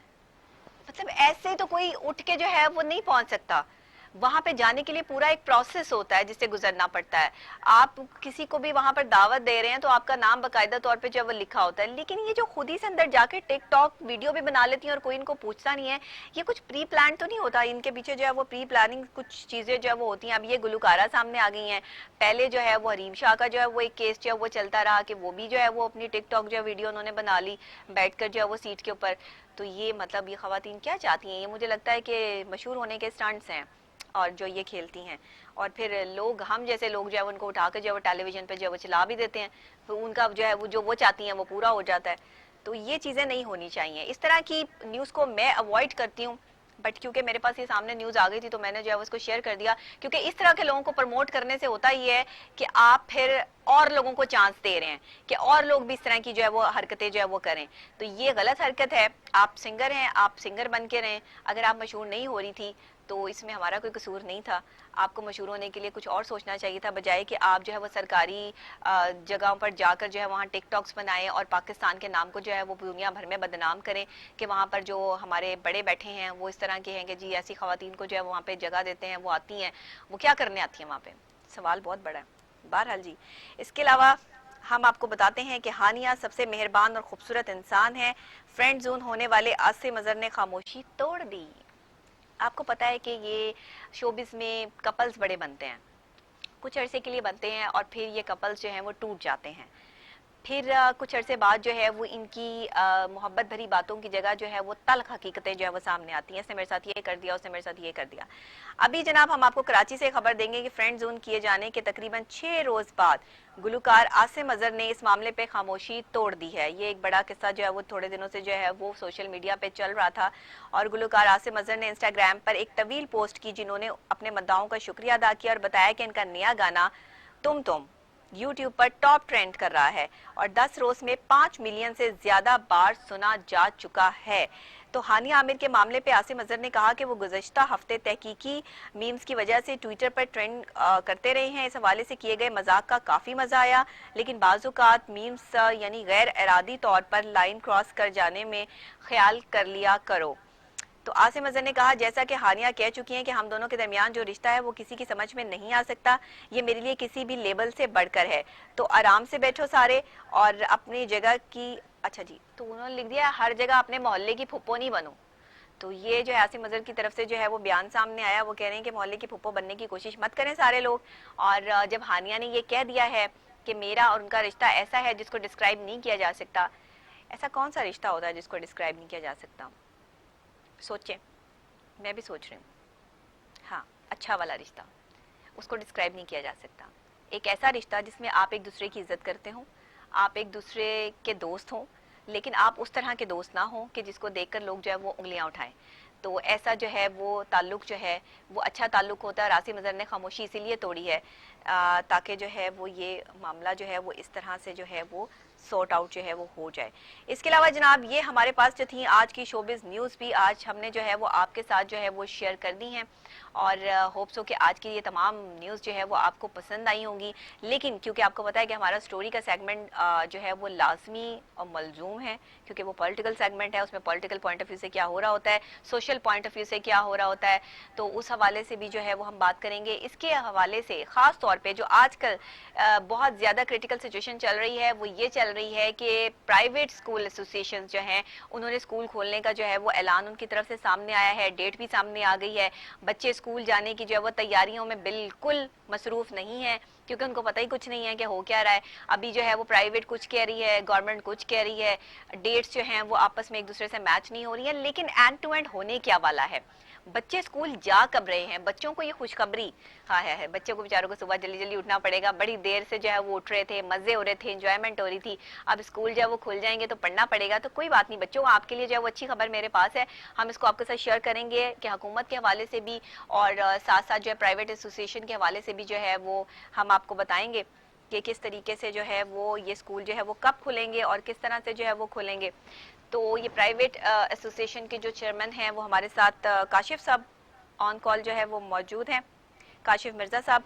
उनसे बात करते हैं और उनसे पूछते हैं कि ऑल पाकिस्तान प्राइवेट स्कूल्स का 15 अगस्त से स्कूल खोलने का जो ऐलान सामने आया है, इसमें आप क्या समझते हैं कि हुकूमत ने जो इदारों पे हाथ डालने की कोशिश की तो मिलियन मार्च करेंगे? सदर ने जो है वो ये जवाब भी दे दिया है।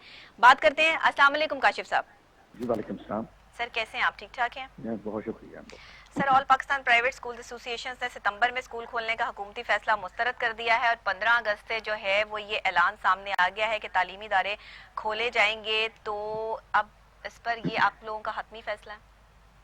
जी बेशक ये all Pakistan private school federation की तमाम इत्तेहादी तंजीमों का मुश्तरका फैसला है और इसमें हमारी कल इस्लामाबाद में 300 से ज्यादा हमारी जो पूरे मुल्क भर की तंजीमें हैं, सब ने ये बाकायदा तौर पे इसको इंडोर्स किया है। और इसकी बुनियादी वजह मैं आपको बताऊं, ये गवर्नमेंट की नॉन सीरियसनेस है कि गवर्नमेंट जो है हमें अप्रैल से लेकर आज तक मुसलसल तारीखें दे रही हैं। अप्रैल के बाद मई, जून, जुलाई, अगस्त और फिर आपने देखा पिछले दिनों वज़रा तालीम ने पहले 15 अगस्त का और फिर 1 सितंबर और अगले ही दिन जी। 15 सितंबर, जो साबित करता है कि गवर्नमेंट जो है तालीमी इदारों को मजाक समझ रही है।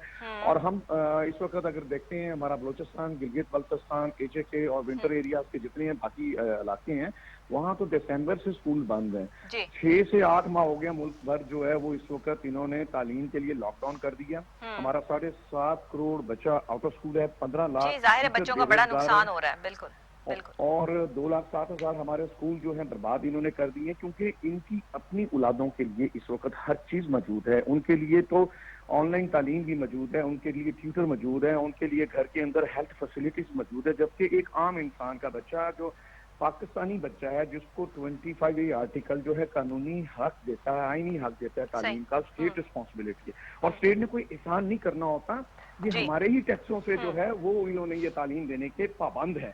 लेकिन बदल से भी ये जब पूरा दुनिया खुल रही है, जी। 207 में से सही, 105 सही, ममालिक ने अपने सही। तालीमी इदारे बंद नहीं किए और सिर्फ 102 ने किए, और उसमें से भी 50-60 जी, कंट्रीज जी, ऐसे जी। जिन्होंने खोल दिए हैं। जी, जी। तो सर ये हमारे 7.5 बिल्कुल करोड़ बिल्कुल बच्चों आप का ठीक कह रहे तालीमी हैं। हक क्या ही है। आप बिल्कुल ठीक कह रहे हैं। निजी तालीमी इदारों ने जो है वो सर नया एक्ट जो लाने का फैसला किया है, इस हवाले से भी ज़रा थोड़ा सा हमें जो है वो बताएं कि निजी तालीमी इदारों में फ़ीसों और दीगर मामलात पे जो है वो कानून साजी कर रहे हैं, ये हुकूमत की तरफ से जो ये एक मामला हुआ है, क्योंकि अक्सर औकात कहा जाता है कि प्राइवेट स्कूल जो है वो आप लोगों की फ़ीसें बहुत ज़्यादा लेते हैं और जो है वो बच्चों पर जो है वो फ़ीसों का बोझ लाद दिया जाता है। इस पर जो एक नया एक्ट आने वाला है, इसको आप किस तरीके से जो है वो देखते हैं?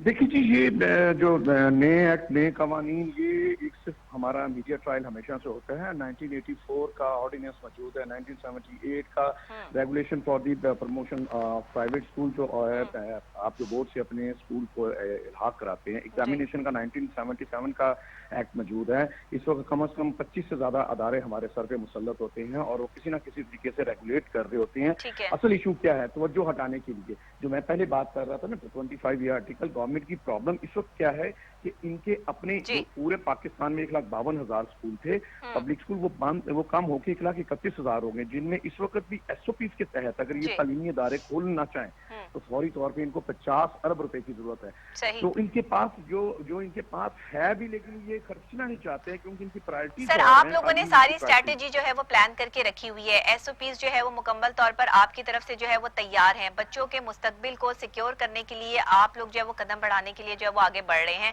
और आपने जो ये ऐलान किया है, आप इस पर कितने ज्यादा जो है वो अपने मौकफ पे जो है डटे रहेंगे, कायम रहेंगे, और अगर हुकूमत की तरफ से कोई फैसला आता है तो उसको फिर नामंजूर किस तरह करेंगे? देखिए जी, हमने तो आज तक गवर्नमेंट की, हम यही चाहते हैं अब भी कि गवर्नमेंट की, हमने ना पहले रिट को जो है वो चैलेंज किया और अब भी नहीं करना चाहते हैं। ये तारीखें तो गवर्नमेंट देती रही है। अब भी मैं, हमारी जो चीफ जस्टिस, आर्मी चीफ और प्राइम मिनिस्टर पाकिस्तान से दरखास्त है कि आप सरपरस्ती फरमाएं, हम एसओपीज के ऊपर इंश्योर करेंगे, हम फेज वाइज इसको खोलेंगे। हमने ये भी इनको कहा है कि पहले जो सीनियर क्लासेस हैं उनको बुलाया जाएगा, उससे पहले हमने पेरेंट और टीचर की जो ट्रेनिंग करनी है, तो इसमें हमें टाइम भी मिलेगा। अगर आप 15 अगस्त से करें तो रेगुलर क्लासेस में फिर हमें 2 हफ्ता। सर जब मेरी पहले आपसे बात हुई थी प्रोग्राम में, तो आपने कुछ जो है वो एसओपीज के हवाले से हमें जो है वो गाइडलाइन दी थी। मैं चाहूंगी कि अगर आप दोबारा से जो है वो कुछ वालिदैन को थोड़ा सा गाइडलाइन दे दें, क्योंकि वालिदैन भी परेशान होंगे। जाहिर है बच्चों को स्कूल भेजना इतना आसान मरहला नहीं होगा इस कोविड के दौर में, और जहाँ पे अभी तो वो सिक्योर हैं, सेफ हैं, बच्चों में बहुत ज्यादा जो है वो पाकिस्तान में ये चीज जो है वो सामने नहीं आई, लेकिन स्कूल खुलने के बाद जो है वो खास तौर पे एक मेंटल थेरेपी जो वालिदैन की जो है वो जरूरी है, उस हवाले से थोड़ा सा जो है वो आप हमें गाइडलाइन दीजिएगा।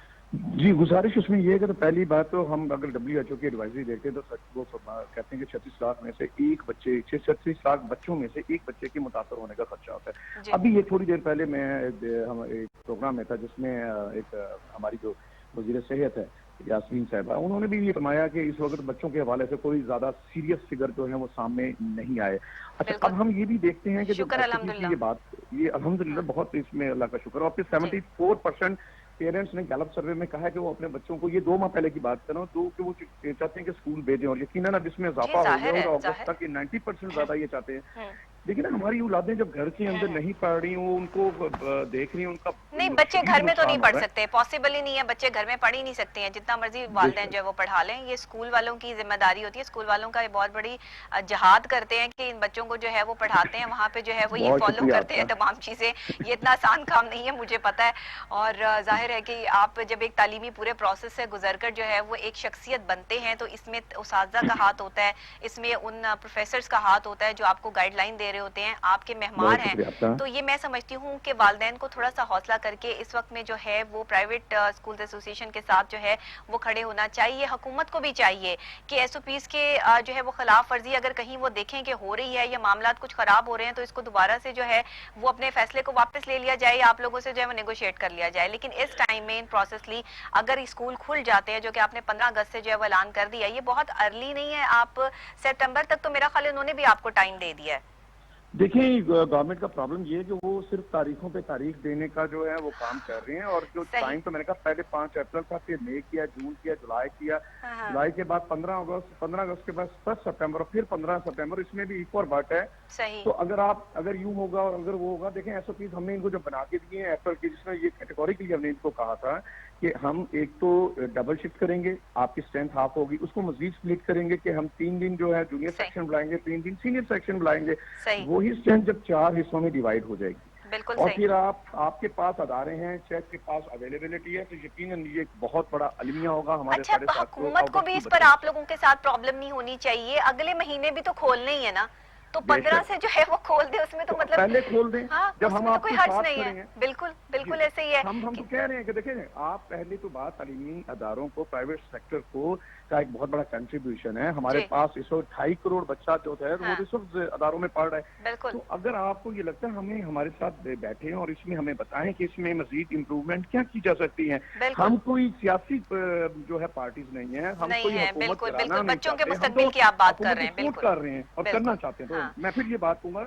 ये अरबाब इख्तियार से तमाम से, प्राइम मिनिस्टर साहब से, कि बिल्कुल। कुछ सरपरस्ती फरमाएं, और अगर जहां आपको लगता है कि इसको मजीद बेहतर करने की जहां जरूरत है, तो जी, all Pakistan Kashif private Mirza school साहब, आपकी फेडरेशन ये हम बात आपके जो पास है हैं। वो हम ऐवान तक पहुंचाने की भरपूर कोशिश करेंगे, और बहुत खास तौर शुक्रिया। पर जो है वो ये प्रोग्राम जो है वो ऐवानों तक पहुंचता है, यहाँ जो मसला डिस्कस होता है उसका रिजल्ट लाजमी निकलता है अल्हम्दुलिल्लाह, अल्लाह के फजलो करम से। तो बहुत इंशाल्लाह हम शुक्रिया। आपको जो है वो पूरी यकीन दहानी इस चीज़ की करवा सकते हैं कि बच्चों के मुस्तकबिल के लिए हम आपके साथ खड़े हैं, और हुकूमत से भी जो है वो इस हम चीज़ हाईली पर जो है ग्रेटफुल। वो बात करने में हमारा प्रोग्राम जो है वो आपके लिए पेश है। बहुत शुक्रिया आपके जो है वो ऑन कॉल आने के लिए।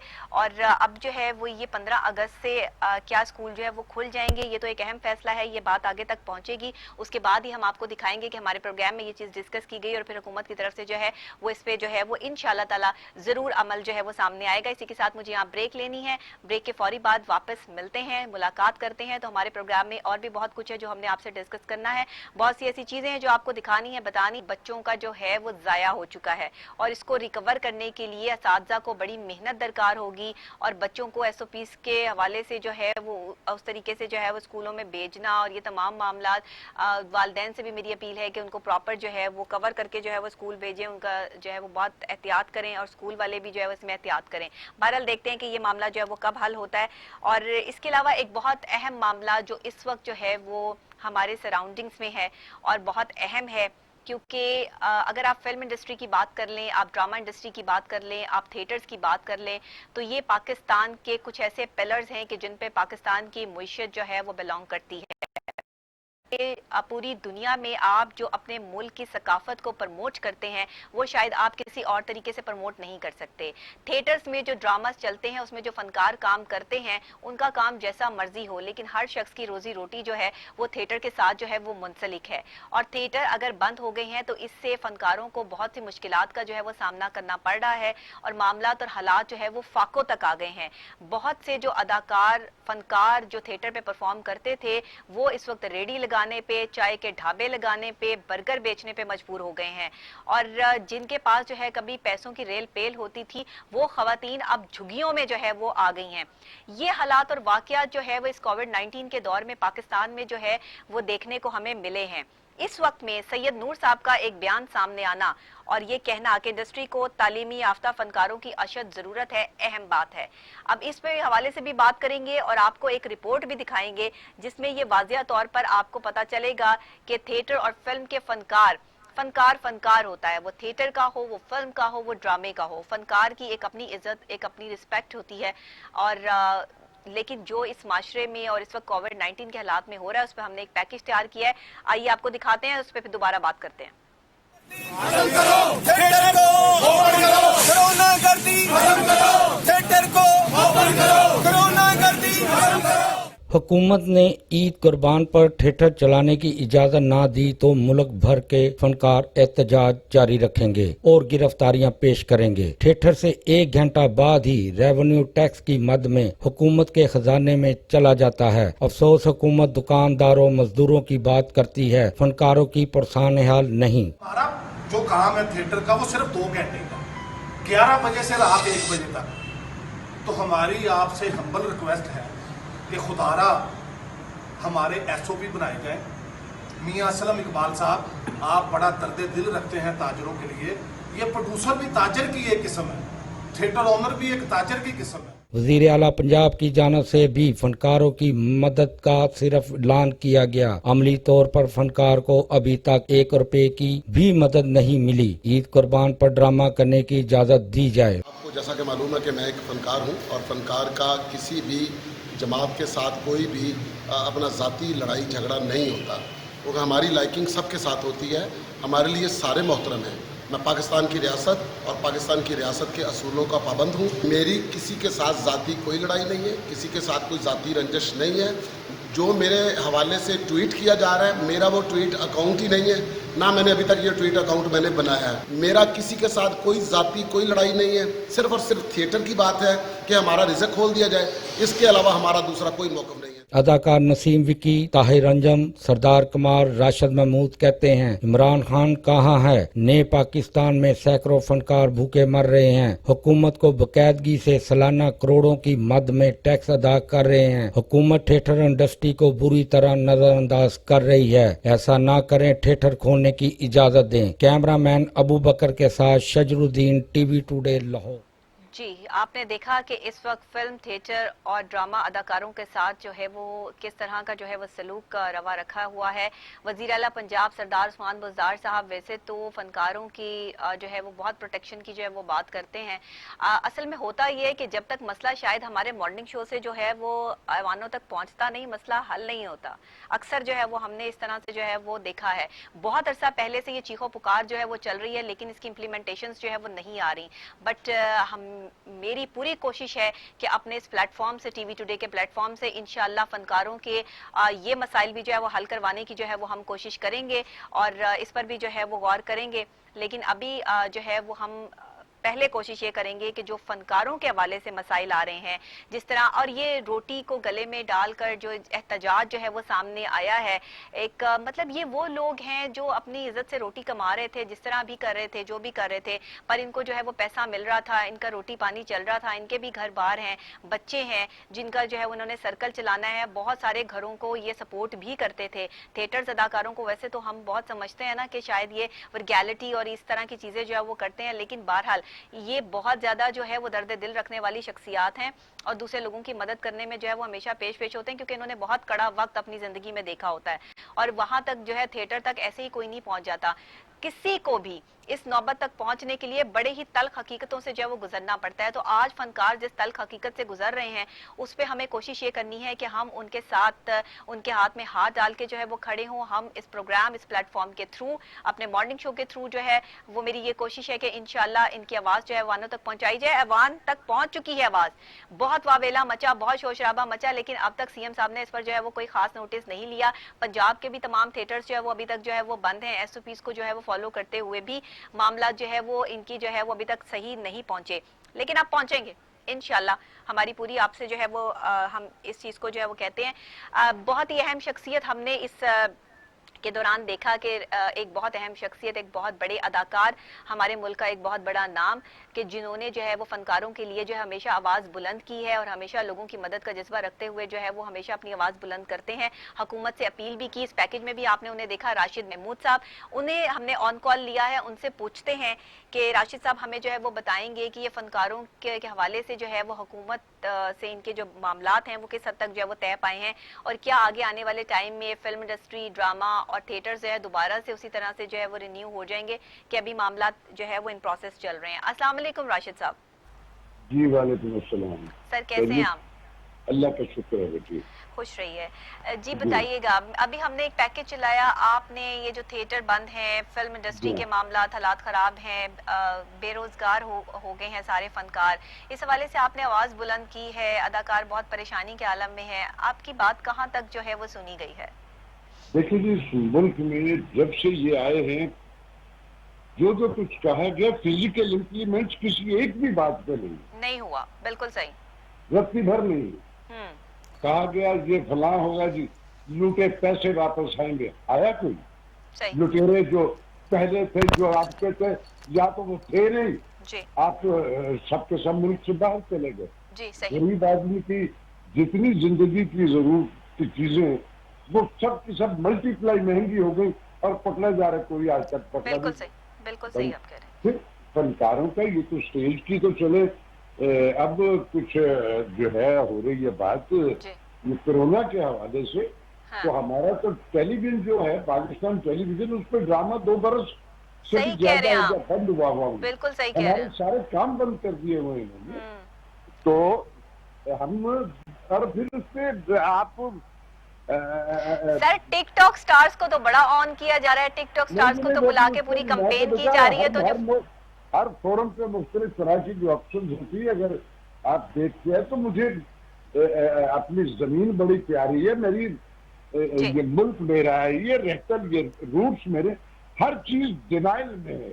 बिल्कुल सही, हर चीज डिनाइल में है। और फिर हमारे ये जो सकाफती इदारे हैं, वहाँ जिन लोगों को आप बिठा देते हैं उनका क्या ताल्लुक है उनसे? सही।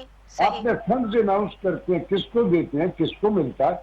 एक माफिया है जो हमेशा हर हुकूमत में होते हैं और उनके साथ मिल जाते हैं, और उनका डॉन जो है और नई हुकूमत में चेंज होता है। जिसको आप जो इंसेंटिव कहते हैं वो किसी को कुछ नहीं मिला आज तक, हमें तो किसी ने हमें नहीं बताया। सर कहा तो ये जा रहा था शिबली फराज साहब आ गए हैं, शिबली फराज साहब को तो सारे फनकारों ने, सारे मीडिया ने ऐसे सपोर्ट किया जैसे वो आ गए तो तमाम मामला जो है वो हल हो जाएंगे। वो एक ऐसे बात के बेटे हैं जिससे हम तवक्को रखते थे कि उनके अंदर एक एस्थेटिक्स है, एक जमालियाती हिस्स है। सही। वो थोड़ा सा, लेकिन वो भी बिल्कुल उसी तरह के फिजिकल इम्प्लीमेंट्स नहीं है, अमल नहीं है बेटा, जबानी जमा खर्च है। तो सर ये अमल जब तक नहीं होगा तब तक तो मामला जो है वो पाकिस्तान के झुके दूर रहेंगे ना। आप कर नहीं रहे, उसका ये कैसे हो जाएगा? बिल्कुल सही है। तो आप लोग अब इसका नेक्स्ट आपका स्टेप क्या है तमाम फनकारों का इस हवाले से कि जिस अभी कोविड के हवाले से जो है वो चीजें जो है वो खत्म है, बंद है? हम इनकी किसी भी तरह का कोई भी मसला होता है हम इनके साथ होते हैं। बिल्कुल। अवेयरनेस के लिए इनके पिछली भी हुकूमतों में अभी हर बार फनकार जो है बिल्कुल साथ होता है, उनकी जो आइडियोलॉजी होती है। बड़े हसास लोग होते हैं फनकार, मतलब फनकारों की तो हाँ। तो ये ना तो फनकार बेचारे बैंकों से कर्जे लेके भागते हैं, ना उनके, अरे वो तो काम वाले और सेंसिटिव लोग होते हैं। आप लेकिन कोई कुछ नहीं हो रहा है। रेडियो था, रेडियो हमारा बर्बाद है, टेलीविजन हमारा बर्बाद है। टेलीविजन पे ड्रामा जो हमारा असल काम था, मैं चले स्टेज की छोड़ के उनकी बेचारों की अपनी भी बात कर रहा हूँ। हमारे वहाँ ड्रामा की प्रोडक्शन 2 बरस से ज्यादा हो गया, बंद कर दीजिए। सर बिल बढ़ा दिए, फीसें बढ़ा दी हैं, महंगाई का तूफान बर्पा कर दिया है और बेरोजगारी। जो आपने फौरन उसके लिए भरे नहीं ये लोग बेचारे 100। पीटीवी की फीस जो है वो 100 रुपए कर दी है, 35 रुपए से। हमारा ड्रामा जो टेलीविजन पे होता था, हम जिसमें काम कर, वो आपने बंद कर दिया होगा। अपनी अपनी पसंद की चीजें चल रही हैं। हाँ जी, अपनी पसंद के लोग भी बैठ रहे हैं सर। बिल्कुल ऐसे ही है। तो सच, हम सच वाले लोग हैं ना, सच बोलते हैं। बिल्कुल ऐसे ही है। देखो जो इन इदारों पे जहाँ ये इनको आर्टिस्टों की और कल्चर के वहाँ जो बैठे हैं उनको जो काम आर्टिस्टों के लिए करने। अच्छा सर, जब भी हुकूमत आती है, कोई भी हुकूमत आती है, उसके कुछ पसंदीदा फनकार होते हैं जिनको ऑब्लाइज किया जाता है, उनकी कुछ पसंदीदगियाँ होती हैं। माफिया हर हुकूमत में होता है ये। जी। और ये हर हुकूमत जो होती है उसके साथ मिल जाती है। इस हुकूमत ने तो टिकटॉकर्स को जो है वो बना दिया है, इस हुकूमत ने तो टिकटॉकर्स को प्रमोट करने में जो है वो नंबर 1 रहे, बाकी सारे फनकारों का बेड़ा गर्क हो गया है। एलिगेशन हो रहे हैं, हम तो लगातार हमने रब भी राजी रखना है और अपने लोगों के लिए लगातार कर रहे हैं। आप अनाउंस करते हैं, किसको देते हैं, किसको मिलता है पता नहीं, किसको मिलता है क्या मिलता है, अपने जो चेले चांटे जो अगर बांटने वाले वो उनकी अपनी है सारी की सारी। अरे तो खुदा का खौफ करे, आप तो फिजिकल अमल जो है वो दिखना भी चाहिए, कुछ नहीं दिख रहा है, बड़ा दिल दिख रहा है। अब तो सर आप लोग इतना सड़कों पे आके एहतजाज कर रहे हैं, प्ले कार्ड्स उठा रहे हैं, तमाम चीजें हो रही हैं, कॉन्फ्रेंस हो रही है, आप गर्मी में धूप में बैठ रहे हैं, तो मौसम अब जो है वो चंद टाइम से जो है वो खुशगवार हुआ है, वरना एक गर्मी के जो है वो अजाब और दूसरे ये सारे मामलात और बेचारे गरीब जो है वो फनकार कोई नहीं सुन रहा, कोई नहीं सुन रहा। तो वजीर इत्तलात फयाजुल हसन चौहान साहब किधर हैं? फयाजुल हसन चौहान ने तो जब आए थे बेचारे, उन्होंने तो इरादा रखा था, जब आए थे ये नया पाकिस्तान जब शुरू हुआ था तो तब वही थे, उन्होंने आके कुछ इम्प्लीमेंट करने की कोशिश की। क्यों बड़े मसरूफ है। अच्छा इनको जब कॉल करो वो मसरूफ है, मैं मुझे समझ नहीं आती मसरूफ किधर है। हटा दिया गया उनको फौरी तौर पे।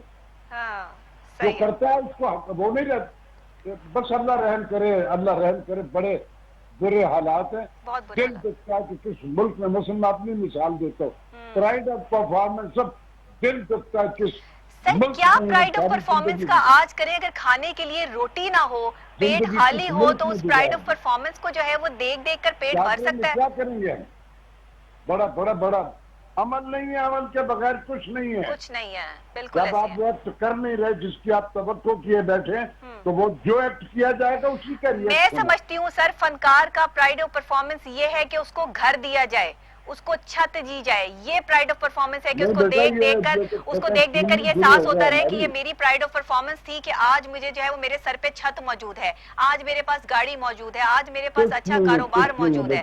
ये प्राइड ऑफ परफॉर्मेंसेस होते हैं सर। हम अपनी जमीन से जुड़े हुए, हम माफिया से जुड़े नहीं हुए, इसलिए हमें तकलीफ है। जो उन माफिया जो है मशावरत, क्या एक लकड़ी का प्राइड ऑफ परफॉर्मेंस बनाकर किसी को दे दिया और उसमें खुश हो गया। माफिया है हमारी शोबिस में भी बिल्कुल अशराफी और माफिया है, बिल्कुल बिल्कुल। जो इंसेंटिव और जो ये अनाउंस करते वो हमेशा वही होते हैं, उनका डॉन जो है हर हुकूमत में चेंज हो जाता है। अब भी मशावरत करनी हमसे करो, मैं बताऊंगा कि खराबियां क्या। तो सर ये आपका एहतजाज जो है वो जब तक जारी रहेगा, जब तक हुकूमत जो है वो आपकी बात पर कोई अपना मौक़िफ़ जो है वो नहीं देती? यही क्या उन्होंने, वो तो बेचारे कह रहे हैं कि हम पता नहीं क्या भूख हड़ताल करेंगे। जो सारा भूख हड़ताल क्या करेंगे, ऑलरेडी भूखे बेचारे मर रहे हैं, फाके तो कर ही रहे हैं, जाहिर बात है। बस बेटा अब तो दिल दुख गया, अब तो दिल दुख गया, अब तो मैं तो बिल्कुल मायूस हो गया हूँ। मैंने बड़ा फेवर की मेरी के क्या अच्छी बातें कर रहे थे, लेकिन नहीं, कुछ नहीं, सारे काम बंद।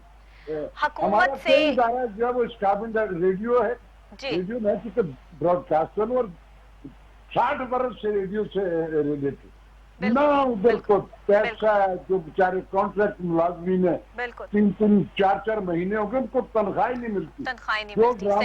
सही कह रहे हैं। 2.5 महीने सर हर मीडिया हाउसेज में यही प्रॉब्लम चल रही है, हर जगह यही मसाइल चल रहे हैं। हुकूमत जो है वो सब जगह पर जो है वो अपने मामलात और हालात जो है वो देख रही है, लेकिन फनकारों के लिए, मीडिया के पर्सन्स के लिए कुछ नहीं किया जा रहा। हमसे कोई बात नहीं करता, पता नहीं कौन है जिनसे ये मशवरे करते और मशावरत। अरे जो लोग हैं जो फील्ड में मौजूद है वो, ये मुझे लगता है कि ख्वाब में मुशावरत होती है। हमसे नहीं पूछा किसी ने, बोल ख्वाब में मुशावरत होती है, पूछने वाला नहीं, पता नहीं किनसे मुशावरत होती है। बिल्कुल ऐसे ही ख्वाब में मुशावरत होती है और हम तक सिर्फ खबरें आ जाती हैं कि जी ये मुशावरत हो गई, मामला ये हो गया और वो हो गया, ये हो गया वो हो गया। बिल्कुल सही कह रहे हैं आप सर, बहुत शुक्रिया आपके ऑन कॉल आने के लिए। अल्लाह ताला आपको जिंदगी दे, अल्लाह करे कुछ हो जाए जी इंशाल्लाह। सर आपका ये प्रोग्राम का क्लिप निकाल के डायरेक्ट सीएम साहब को मैं फॉरवर्ड करने लगी हूँ। इंशाल्लाह इस पर इम्प्लीमेंटेशन होगी। बड़ा बोल नहीं बोलती, 60 बरस 50 बरस मैं, मेरे हम सर हर सूबे में मौजूद है, हम फिजिकली उसमें है नहीं, शायद हमसे पूछा नहीं जा रहा, पता नहीं कौन आपको मशवरे देता है, कौन आपकी ये तकलीफ, आपकी ये आवाज। मैं अपनी तकलीफ बताऊंगा, हम शिबली फराज साहब से मैं कई बार सोशल मीडिया पे, ये शिबली फराज साहब को भी मैं भेज रही हूँ क्लिप, ये मैं शिबली फराज साहब को भी भेजूंगी। हमारी बातें सुनने को कोई तैयार नहीं, को बॉदर भी नहीं कर रहा है। सर आप सुनेंगे बात, पूछेंगे नहीं तो आपको कैसे पता चलेगा? सुनेंगे बात, अब आप सुनेंगे, आपको अंदाजा हो जाएगा कि इस प्रोग्राम में बात करने के बाद फनकारों की बात सुनी गई है। ये मैं बड़ा बोल नहीं बोल रही, लेकिन मैं आपको सिर्फ एक यकीन दहानी करवा रही हूँ कि इस प्लेटफॉर्म से बहुत सारे मसाइल जो है वो हल हुए हैं। इंशाल्लाह फनकारों का भी ये मसला हल करने में जी मेरे टीवी टुडे की भी और मेरी पूरी कोशिश शामिल होगी। हमारी बात बड़ी दुख और तकलीफ होती है जी। इंशाल्लाह ताला सर ये मसला जो है वो इंशाल्लाह जो है वो हल करवाते हैं। एक दो मसाइल जो है वो हमारे पास इकट्ठे हो गए हैं इस प्रोग्राम के थ्रू, और आज का पूरा ही प्रोग्राम जो है वो मसाइल पर जो है वो मबनी है, और ये सारे मसाइल जो है वो वजीर आला के पास जो है वो आज पहुंच जाएंगे इंशाल्लाह। और ये पहले भी पहुंचे हुए हैं जरा, अब ये जरा थोड़ी सी जो है वो धुआंधार आवाज में पहुंच जाएंगे। बहुत शुक्रिया सर, बहुत शुक्रिया, बहुत शुक्रिया, बहुत शुक्रिया आपका हमें ज्वाइन करने के लिए। फनकार जो है वो किसी भी मुल्क का असासा होते हैं। इस वक्त में मेरी वजीर आजम पाकिस्तान जनाब इमरान खान साहब, शिबली फराज साहब, वजीर आला पंजाब सरदार उस्मान बुज़दार साहब, वजीर आला सिंध, जहाँ जहाँ के भी फनकार हैं जो इस वक्त बेरोजगार हैं, मामलात और हालात उनके जो हैं वो कंट्रोल में नहीं है। एक भी वक्त अगर किसी के पेट में रोटी ना जाए तो उसकी कैफियत क्या होती है कि उसका इम्यून सिस्टम जो है वो बर्बाद होना शुरू हो जाता है, आपका स्टमक ब्लॉक होना शुरू हो जाता है, और उसके बाद आप जितना मर्जी खाना खा लें स्टमक उस तरीके से काम नहीं करता। खुदा के लिए लोगों पर रहम कीजिए, खास तौर पे फनकारों पे रहम कीजिए। मेरे इस प्रोग्राम के थ्रू ये क्लिप मैं आप तक पहुंचा रही हूँ, ये बात मैं आप तक पहुंचा रही हूँ, और इंशाल्लाह ताला मुझे पूरी उम्मीद है कि ऐवान तक ये बात जाएगी। जैसे और इस प्रोग्राम से मसले जो है वो हल हुए हैं, ये मसला भी हम जो है वो हल करवाने में कामयाब होंगे। हमें अभी ज्वाइन किया है फिल्म इंडस्ट्री के बहुत बड़े हिदायतकार, हमारे साथ ऑन कॉल मौजूद हैं सैयद नूर साहब, वेरी फेमस, जिन्हें सब जानते हैं, और वो हमेशा जो है वो बड़ी सॉलिड बात करते हैं। मैंने आपको बताया था कि उन्होंने एक बड़ा अहम बयान दिया है, और उन्होंने कहा है कि इंडस्ट्री में इस वक्त जो सिचुएशन चल रही है उसमें पढ़े लिखे फनकारों की अशद जरूरत है। तो उन्होंने ऐसा क्या महसूस किया कि उनको ये बात जो है वो अब कहनी पड़ी है। अस्सलाम वालेकुम सैयद नूर साहब। जी वालेकुम अस्सलाम। सर कैसे हैं आप? बेहतरीन जी, अल्लाह का शुक्र, बेहतरीन। खुश रहिए। सर बताइएगा, कोविड-19 के हवाले से एहतजाज पे एहतजाज हो रहा है, फिल्म इंडस्ट्री बंद है, थिएटर्स बंद हैं, फनकार बेयारो मददगार हैं। इस हवाले से जो है वो पहले तो हम इस चीज़ को जो है मामले को ज़रा सॉल्व करने की कोशिश करते हैं कि आपकी किसी जो है वो हुकूमती अहदेदार से बात हुई फिल्म इंडस्ट्री को दोबारा से जो है रिन्यू करने के हवाले से, क्या कहते हैं आप?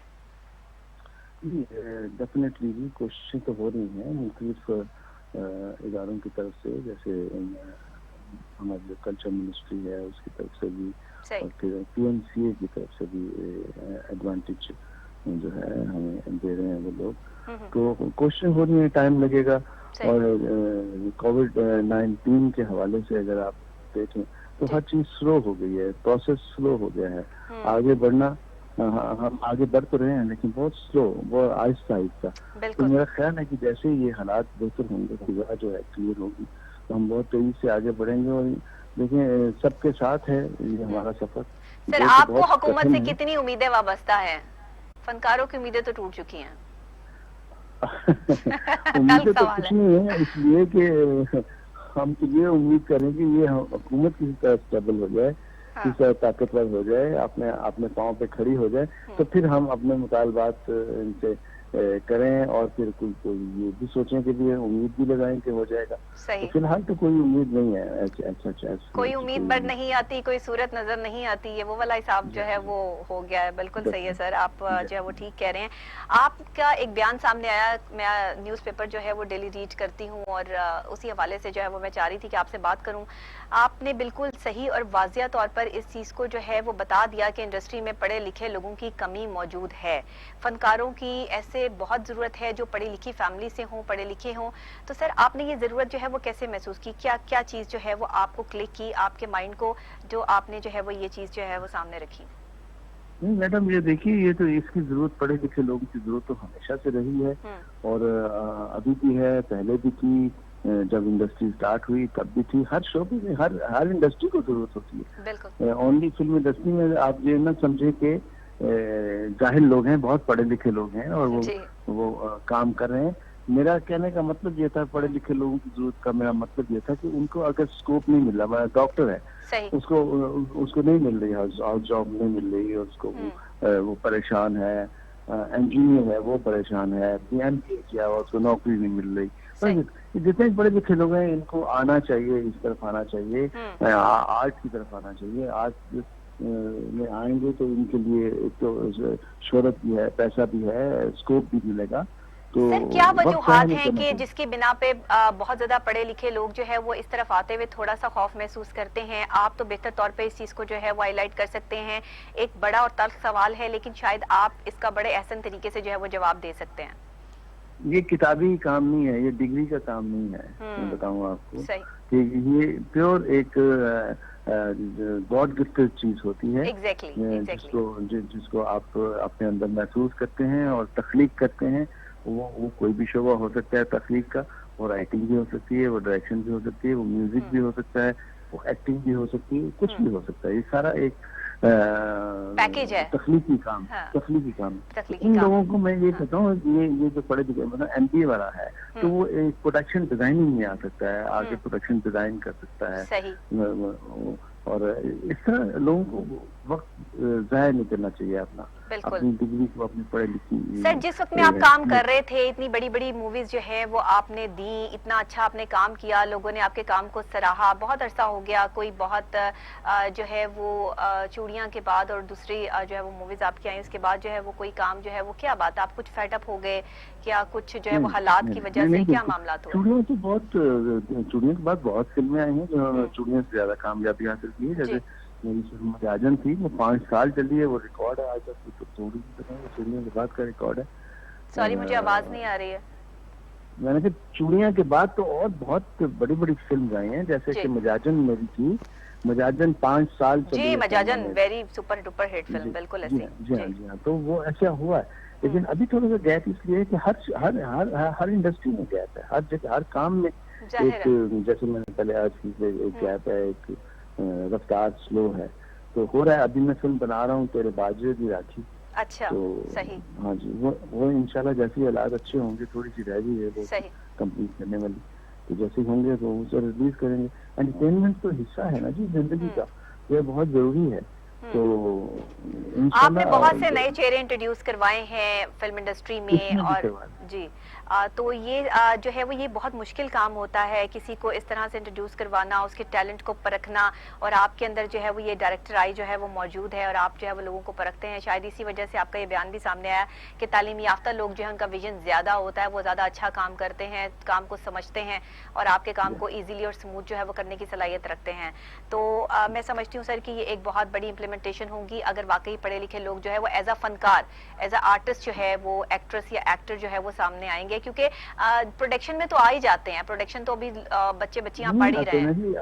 नहीं आते, एक्टिंग में चले लोग हैं, अच्छे लोग हैं, पढ़े लिखे हैं, एक्टिंग में आनी भी तो चाहिए ना। और ये परसेप्शन मैडम बना हुआ है, ये पढ़े लिखे लोग, तो ये हमारा जो काम है ये पढ़े लिखों से बहुत आगे का काम, बहुत मुश्किल काम है, और इसको लोग बड़ा इजी समझते हैं। और मैं यही लोगों को समझाना चाह रहा था कि यहाँ लोग तो हैं, वो पढ़े लिखे भी हैं और इंटेलिजेंट भी हैं और जिबिलतन बहुत आगे हैं दूसरे कामों से, लेकिन कमी है और लोगों को आगे पार्टिसिपेट करना चाहिए। सर ये टिकटॉक स्टार्स जो है उनके हवाले से आपका जो है वो क्या ख्याल है? ये टिकटॉक ने आके फनकारों के काम को डैमेज तो नहीं किया? कहीं फनकार इससे जो है वो कुछ वो एक देखें अपने आर्टिस्ट होने की हैसियत को वो वाजे करते हैं। अभी आपको मैं बताऊं, ये बाजरे दी राखी जो मेरी फिल्म है, इसमें मैंने एक बच्ची मिर्जा, वो टिकटॉक गर्ल है, वो बड़ी डिसेंट, बड़ी अभी वो पढ़ रही है माशाल्लाह। सही, और सही। वो उसको मैंने हीरोइन दिया है। एक लड़का जो कनाडा में पढ़ रहा था, अच्छा। अब्दुल्ला नाम है उसका, अच्छा। वो कनाडा से उसको मैंने बुलवाया है, वो इस फिल्म में काम कर रहा है। सही। तो मेरी रिक्वेस्ट पे लोग आते हैं और वो काम करते हैं, लेकिन अभी हमें बहुत इंडस्ट्री को आगे ले जाने की जरूरत है। हम तो जाने वाले लोगों में आ गए, अब चाहिए कि आने वाले लोग जल्दी आ जाए ताकि हमें हौसला हो कि हम पीछे कुछ अच्छा छोड़ के जाए। चलें सर, हम उम्मीद रखते हैं कि इंशाल्लाह आपकी ये नई आने वाली जो मूवी है ये देखने वालों को जो है वो उसी तरह जो है वो अट्रैक्ट करेगी जिस तरह आपकी पहली मूवीज जो है माशाल्लाह ब्लॉकबस्टर्स रही हैं। और बहुत शुक्रिया आपके जो है वो वक्त देने के लिए।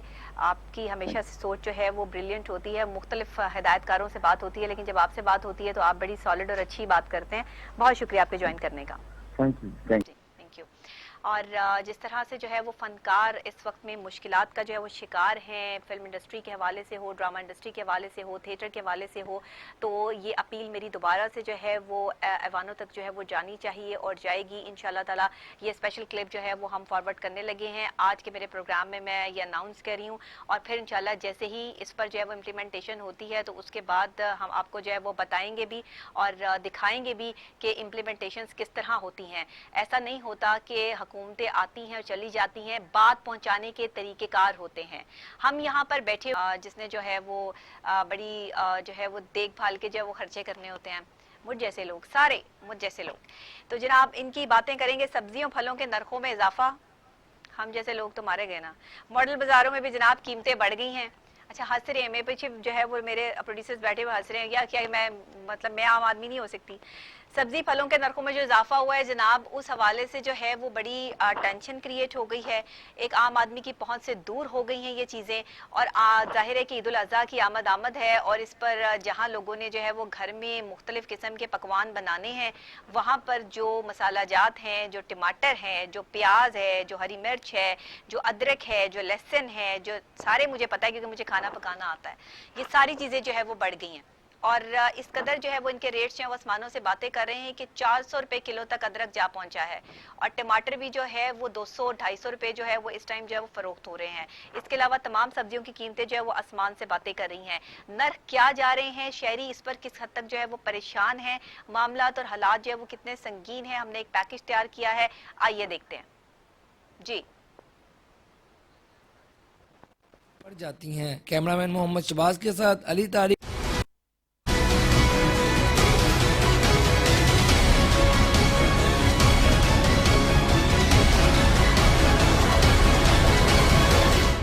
ईद उल अज़हा के करीब आते ही सब्जियों की कीमतें आसमानों से बातें करने लगी। 20 रुपए किलो वाला टमाटर की कीमत 120 रुपए फी किलो हो गई है। आलू 90 रुपए, प्याज 50 रुपए और मटर 200 रुपए फी किलो फरोख्त हो रहे हैं। कोरोना की वजह से शहरी पहले ही माली मुश्किलात का शिकार हैं। ऊपर से महंगाई ने जिंदगी मजीद तंग कर दी है। कहते हैं गोश्त तो पहले ही खाना छोड़ दिया है, अब सब्जियां भी गरीब आदमी की पहुंच से दूर हो गई हैं। फाके करने पर मजबूर हैं। हुकूमत भी आंखें बंद करके बैठी है। मंडी में पीछे सब्जी आ ही नहीं रही गर्मी की वजह से।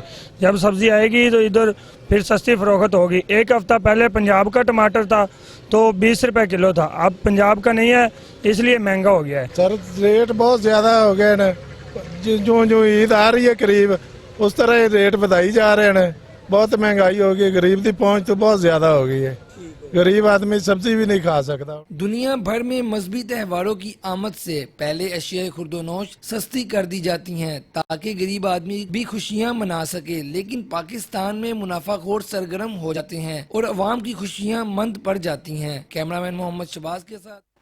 ईद उल अज़हा की आमद पाकिस्तान में सब्जियों की कीमतें आसमानों से बातें कर रही हैं। एक आम आदमी, एक गरीब आदमी, जो एक दिहाड़ीदार आदमी है, वो ये उसकी पहुंच से जो है वो सब्जी भी बाहर हो गई है। एक सब्जी ऐसी चीज़ होती थी, एक दालें ऐसी चीज़ होती थी कि जो आम आदमी या गरीब आदमी अपने घर में बना लेता था, लेकिन अब सब्जी और दालें भी जो है वो उनको भी उनकी कीमतों को जो है वो पर लग गए हैं और वो एक आम आदमी की पहुंच से बाहर होती जा रही हैं। इस पर जनाब जमात इस्लामी के ज़ेरे एहतमाम महंगाई नामंजूर कन्वेंशन का एहतमाम किया गया। तमाम मीडिया मौजूद था। इस पर अमीर जमात इस्लामी सिराजुल हक साहब ने जो है वो बहुत धुआंधार खिताब किया और उनकी तरफ से जो है वो इस महंगाई को नामंजूर जो है वो करार दे दिया गया। उन्होंने कहा कि हम इसको मंजूर नहीं करते। इसके हवाले से एक कन्वेंशन जमात इस्लामी ने जो है वो पेश किया। जमात इस्लामी वाहिद एक ऐसी जमात है कि जिसने हमेशा गरीबों की परवाह की है, उनके साथ खड़ी हुई है, एक आम आदमी की बात की है, एक आम आदमी की प्रोटेक्शन के हवाले से काम किया है। कोविड-19 का दौर हो या आम हालात हो, लोगों के घर में राशन पहुंचाने की बात हो या गरीब को दवाई पहुंचाने का सिलसिला हो, कहीं भी किसी की खिदमत और मदद के लिए जमात इस्लामी एक ऐसी जमात है जो हमेशा खड़ी रहती है और हमेशा जो है वो अपने प्यार करने वालों के साथ भी और जो इस जमात को पसंद नहीं करते उनके साथ भी जो है वो अच्छे तरीके से जो है वो पेश आते हैं। अमीर जमात इस्लामी लाहौर हमारे साथ, उन्होंने हमें ऑन कॉल ज्वाइन किया है, डॉक्टर ज़िक्रुल्लाह मुजाहिद साहब ने। उनसे हम बात करेंगे और उनसे पूछेंगे कि हमें थोड़ी सी अपडेट्स दीजिए इस हवाले से कि जमात इस्लामी के ज़रिए तमाम जो महंगाई कन्वेंशन है इसका असल में मकसद क्या है, जो हम तो समझते हैं लेकिन हम एक आम आदमी के लिए जो है वो इसको समझना चाहते हैं। अस्सलाम वालेकुम डॉक्टर साहब। जी वालेकुम सलाम। डॉक्टर साहब बहुत शुक्रिया, वेरी शॉर्ट नोटिस पे आपने जो है वो मेरे ऑन कॉल जो है वो हमें ज्वाइन किया। जरा हमें प्लीज तफसील बताइएगा इस जो महंगाई नामंजूर कन्वेंशन की है। बाकी ये जो हालात है मुल्क में, लोगों में काफी परेशानी है। हमने ये पिछले 4-5 माह में जब ये कोविड-19 का सिलसिला शुरू हुआ है तो एक पब्लिक से राब्ते का और उनकी खिदमत का जो काम किया है, तो उससे बड़े पैमाने पे जो लोगों से राब्ता हुआ है उससे अंदाजा हुआ है कि जो हमारी परसेप्शन या असेसमेंट थी कि लोग महंगाई से और मौजूदा हुकूमत की कारकर्दगी से काफी परेशान हैं, उससे कहीं बढ़कर लोगों के अंदर मुश्किलात और परेशानी है। और आप देखें कि ज़ाहिर है जब आप की माशी हालत बुरी होती है तो उसका सबसे पहले असर तो बहरहाल उसी तबके पे पड़ना है कि जो पहले से ही बेचारा मुश्किलात और गुर्बत का शिकार है। बिल्कुल सही।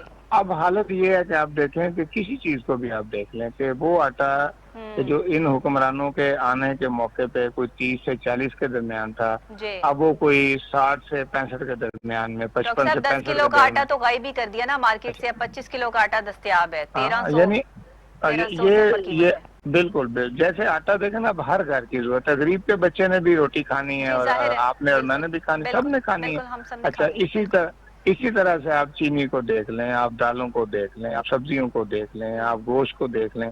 अब जो ये छोटा जो गोश्त है, बकरे का गोश्त, आप उसको देखें कि वो 1200 रुपए किलो पे चला गया। बिल्कुल। मैं आपसे ये सवाल करता हूँ कि वो मजदूर के जिसको आप 15,000, इन्होंने 15,000 रखी है ना मिनिमम 17,000।